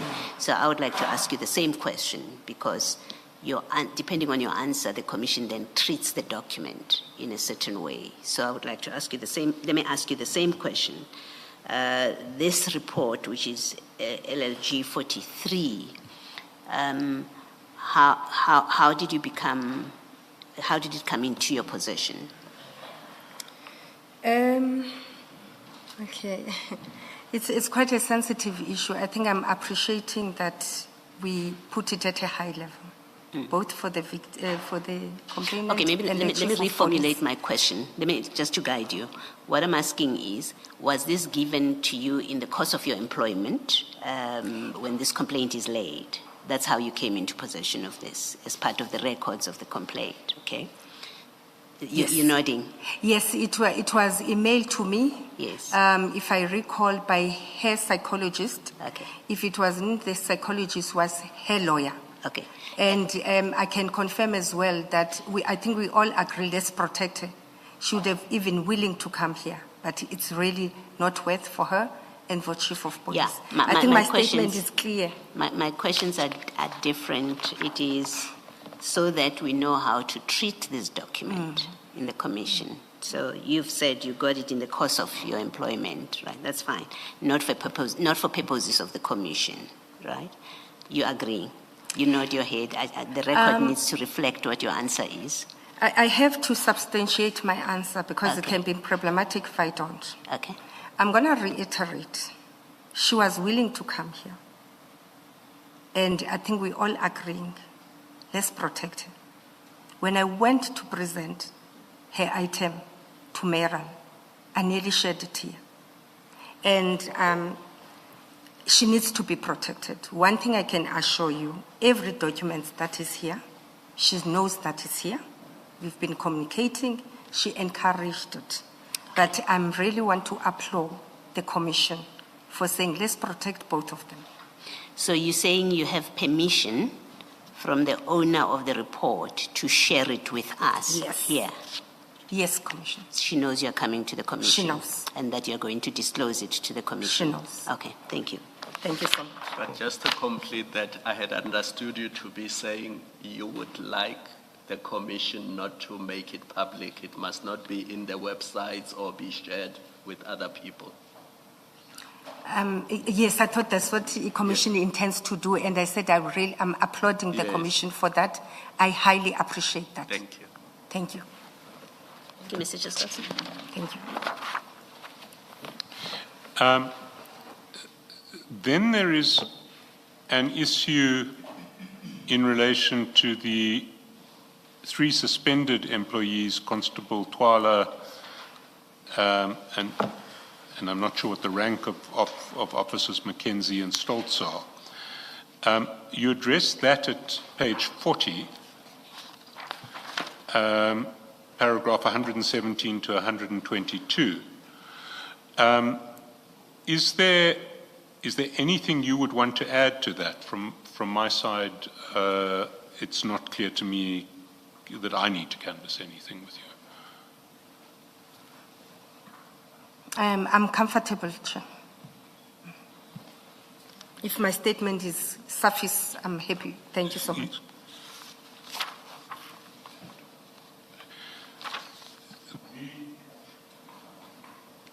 The next topic relates to your remuneration package.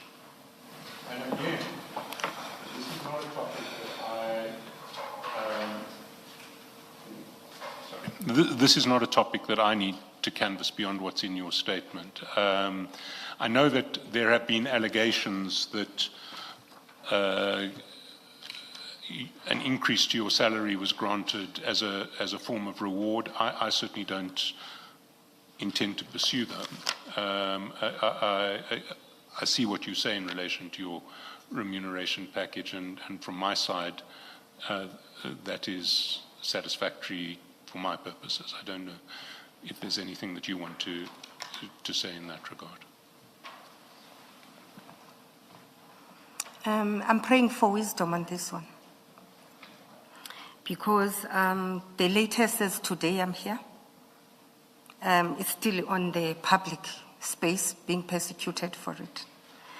But because I think our document will be published, I'm praying at some point that the public can understand there was no fraud that was done here. There was no favor that was done for me, an advocate came.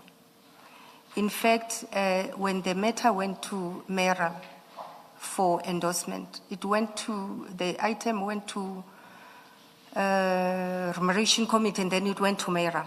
Dr. Mashaz called me after mayoral and asked, how did all those MMC agree that this money be given to you? It's a salary review.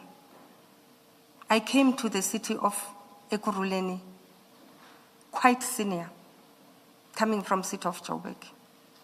I have implemented so many achievements that I have not put here, hence the promotion that I got. I said earlier on when I was in Joburg, I had 3 to 4 promotions.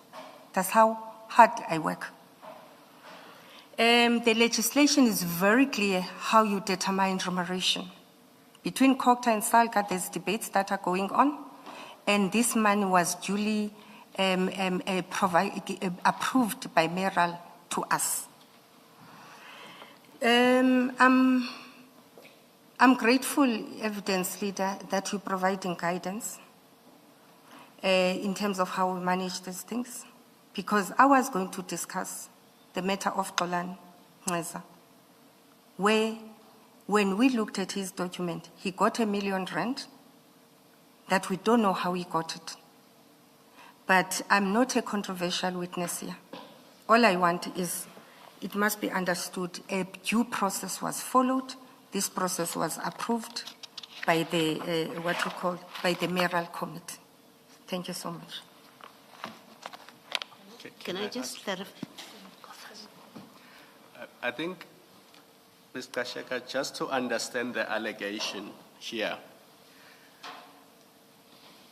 the mayoral committee had a motivation and support from the city manager. and they see nothing wrong with it because on its face, it looks fine. It's within the bounds that are set by the law. But the allegation was when you and Advocate Behari applied for these positions because you got them in 2023, the salary was advertised, so you knew what the salary was. And a few months later, you then make a motivation that you should be topped up by some 600,000 rands. And the allegation is that the city manager supported that because that was her way of rewarding you for protecting her favorites. So I just wanted to give you that background and allow you to then respond freely to it. So it came in that context that yes, the prescripts allow that you can get to that point, but it would not otherwise have happened but for you and Behari supporting what the city manager was doing, and then she in return supported your motivation, and when it got to council, because they didn't see anything wrong with it, it was not illegal, they then endorsed it. Do you get the picture?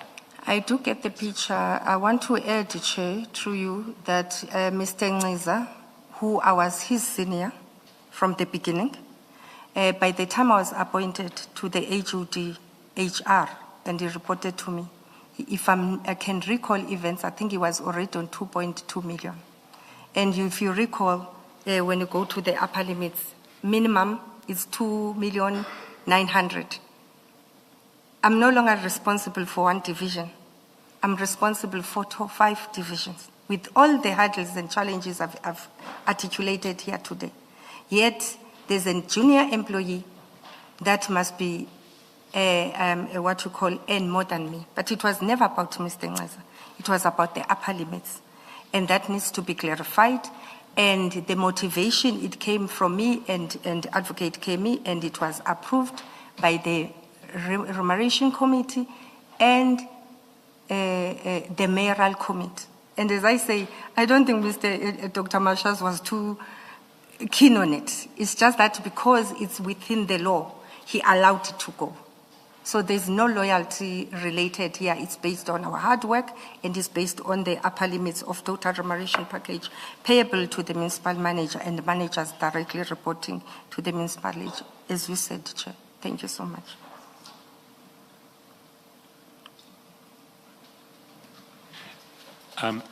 Thank you. The last topic is the topic that you addressed from paragraph 42, page 42 to the end of the statement, which is the issue of the vetting of the members of the EMPD. And there, the original allegation is at page 43, paragraph 3.10, and the allegation is that you unlawfully intervened in the criminal record vetting process of the EMPD as administered by Commissioner Spies. That's the allegation. You respond to it from paragraph 42, and maybe you could take the Commission through your response. But before you do that, there is an error in the cross-reference in your statement. So where you, in paragraph 131, you refer to Annexure LLG 51. That's Annexure it should be Annexure LLG 50. And the page reference is, I think it will be file 6 of 6, page 2042. If you can just check that, can you just check for me that I'm right on that the document that you're referring to is the document at page 2042 in the last file, file 6 of 6.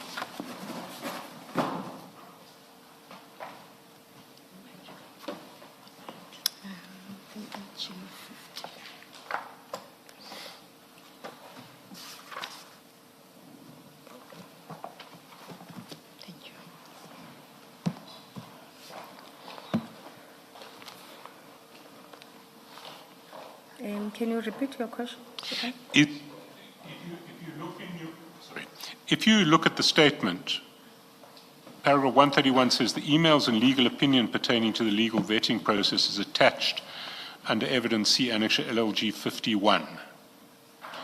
And I understood that the opinion is LLG 50. Yes, the opinion is LLG 50. At page 2042. Yes. So just after clarifying that, can you maybe take the Commission through your response to the broader allegation that you deal with from page 42 of your statement? Thank you, Chair. Firstly, that particular annexure is supposed to come with the emails. I will try and make the emails available tomorrow. I'm sure maybe when we're transmitting, it could have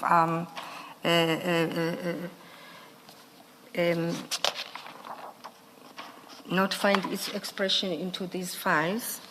The reason I felt it's important that we talk to the emails sought to refute the statement by Chief that says we just said he must bring the files to HR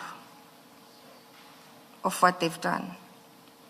And number two, it wanted to demonstrate the conversations that went from us having a meeting to us agreeing that let's have a legal opinion. After a legal opinion, what transpired after that. And the most important email, we must get that email, is my last conversation on this issue. I think it could have been when Mr. Mkonas was acting, where I still wrote and said, finalize this process. Legal opinion was clear what needs to be transpired, HR assist, and we had conversations between the Chief of Police, Rivers Peace, and Deputy Chief of Police Mkonas, whereby we're not agreeing firstly about the capacity, how do we deal with this? In their deliberations themselves, the other one, Rivers Peace, he says, I've done my own vetting myself as independently. Here, get the proof. Nonetheless, it has expired. I need to go and do another one. I'm busy doing it. Him alone. The rest must be subjected to a collective process. It started there when they were starting to fight. Then they come and say, this one is updated, it's outdated, we must start a new process, and so forth and so forth. Again, what is good for the geese must be good for the gander. In one instance, I'm usurping powers, I'm interfering. When it suits EMPD, they come and say, hey, this is problematic for us, HR, run with it. I said to them, I don't have facilities. I do conduct vetting processes when employee being appointed. I advised them and said, before you can even vet people after they've been vetted, because when we do our initial vetting, you get a consent. There must be consent from an employee. Have you done that? That's my advice and debate in the meeting. Those that have reached a threshold in terms of years of criminal records, have you done expungement? They developed a letter. The capacity to vet employees is done by EMPD. Go and use your own facilities. But what you do, this is the process you follow. Drafted the letter, I okayed the letter, and I said, go and do this. The emails that I will demonstrate here tomorrow, I will submit tomorrow, they demonstrate that as late as last year, if it's not the other year, I followed it up that when are you doing this process? This is the same EMPD, by the way, who can't even do risk and security assessment to me. They are carrying firearms. I don't have a firearm. Not that I can't do it. I can suspend, I can do anything in terms of my job. But all I'm saying, let's be clear about roles. We share responsibilities. And when it suits you, you want HR to do your work. I guided them and said, I see the legal opinion, but I'm encouraging you, go and do this process. And the best way of doing it is this way. Lastly, we even discussed how Tshwane has done it. Tshwane followed exactly, they confirmed, Spies confirmed in the meeting that HOD, you correct, Tshwane engaged the employees. There was a consent, and this process was done. Expungement was done where it was important. I'm glad that now the leaders, male leaders who are running the city, I can do it even myself, I'm not scared of anything. I know that the process is underway. But tomorrow I must demonstrate that I did follow up and said, do this. Once you have done, concluded it, keep me and the city manager posted. Have they ever done it? No. Didn't I follow? I did. I'll produce that evidence tomorrow. Thank you so much, Chair. Can I ask that through your attorneys, you email us that email overnight, Yes. or that email chain, just so that we can work on it and we don't waste time tomorrow morning. Chair, that reaches the end of my process of taking Mrs. Kasheka through her statement. There are a range of documents that we gave her legal team very late last night, in fact, after midnight, so early this morning. Can I ask that we stand down now so that this time can be used for her and her legal team to look at the documents they received at short notice, and that we will pick up tomorrow morning then and start the intrusive questioning tomorrow morning. Thank you, Mr. Shaskalsin. I see that my colleague, Commissioner Kumalo, wants to raise an issue, but perhaps before that, shall we resume it? And I'm addressing this to you as well, Ms. Magula. Shall we resume at the usual time, 9:30 tomorrow? I think we should, because there's sure to be a lot of questions from all around. We can resume at the normal time. At least, especially because we are breaking early today, so that should give you enough time to go through what Mr. Shaskalsin has just referred to. Yes, Commissioner confirms that we'll do our Thank level you. best. And Thank you very much. Thank you. Mr. Shaskalsin, there's just one issue. I think it's only fair that the witness be led in chief on it before they are probed, and it relates to Julius Mkwanazi's promotion from Director of Special Services to Deputy Chief of Police, and the role Mrs. Kasheka played in that, and also in the top-up of his salary by some 200,000 rands, because Dr. Mashazi, when she gave evidence, said, well, that came from Mrs. Kasheka, so you must ask Mrs. Kasheka about that. So I'm not sure whether that should be dealt by way of this supplementary statement, or if it's something she can address now and then she gets probed on it tomorrow. I think, in fairness, that's a choice for her legal representatives rather than for me. If it's something that would be more convenient to address in a statement, in a supplementary statement overnight, and then we lead on it tomorrow morning, we can do that. But it's really, I think, their choice, not mine. it will be addressed in our supplementary statement. Thank you, Commissioner. Thank you. May I perhaps request the evidence leaders to assist in identifying the places where this is to be found in the record?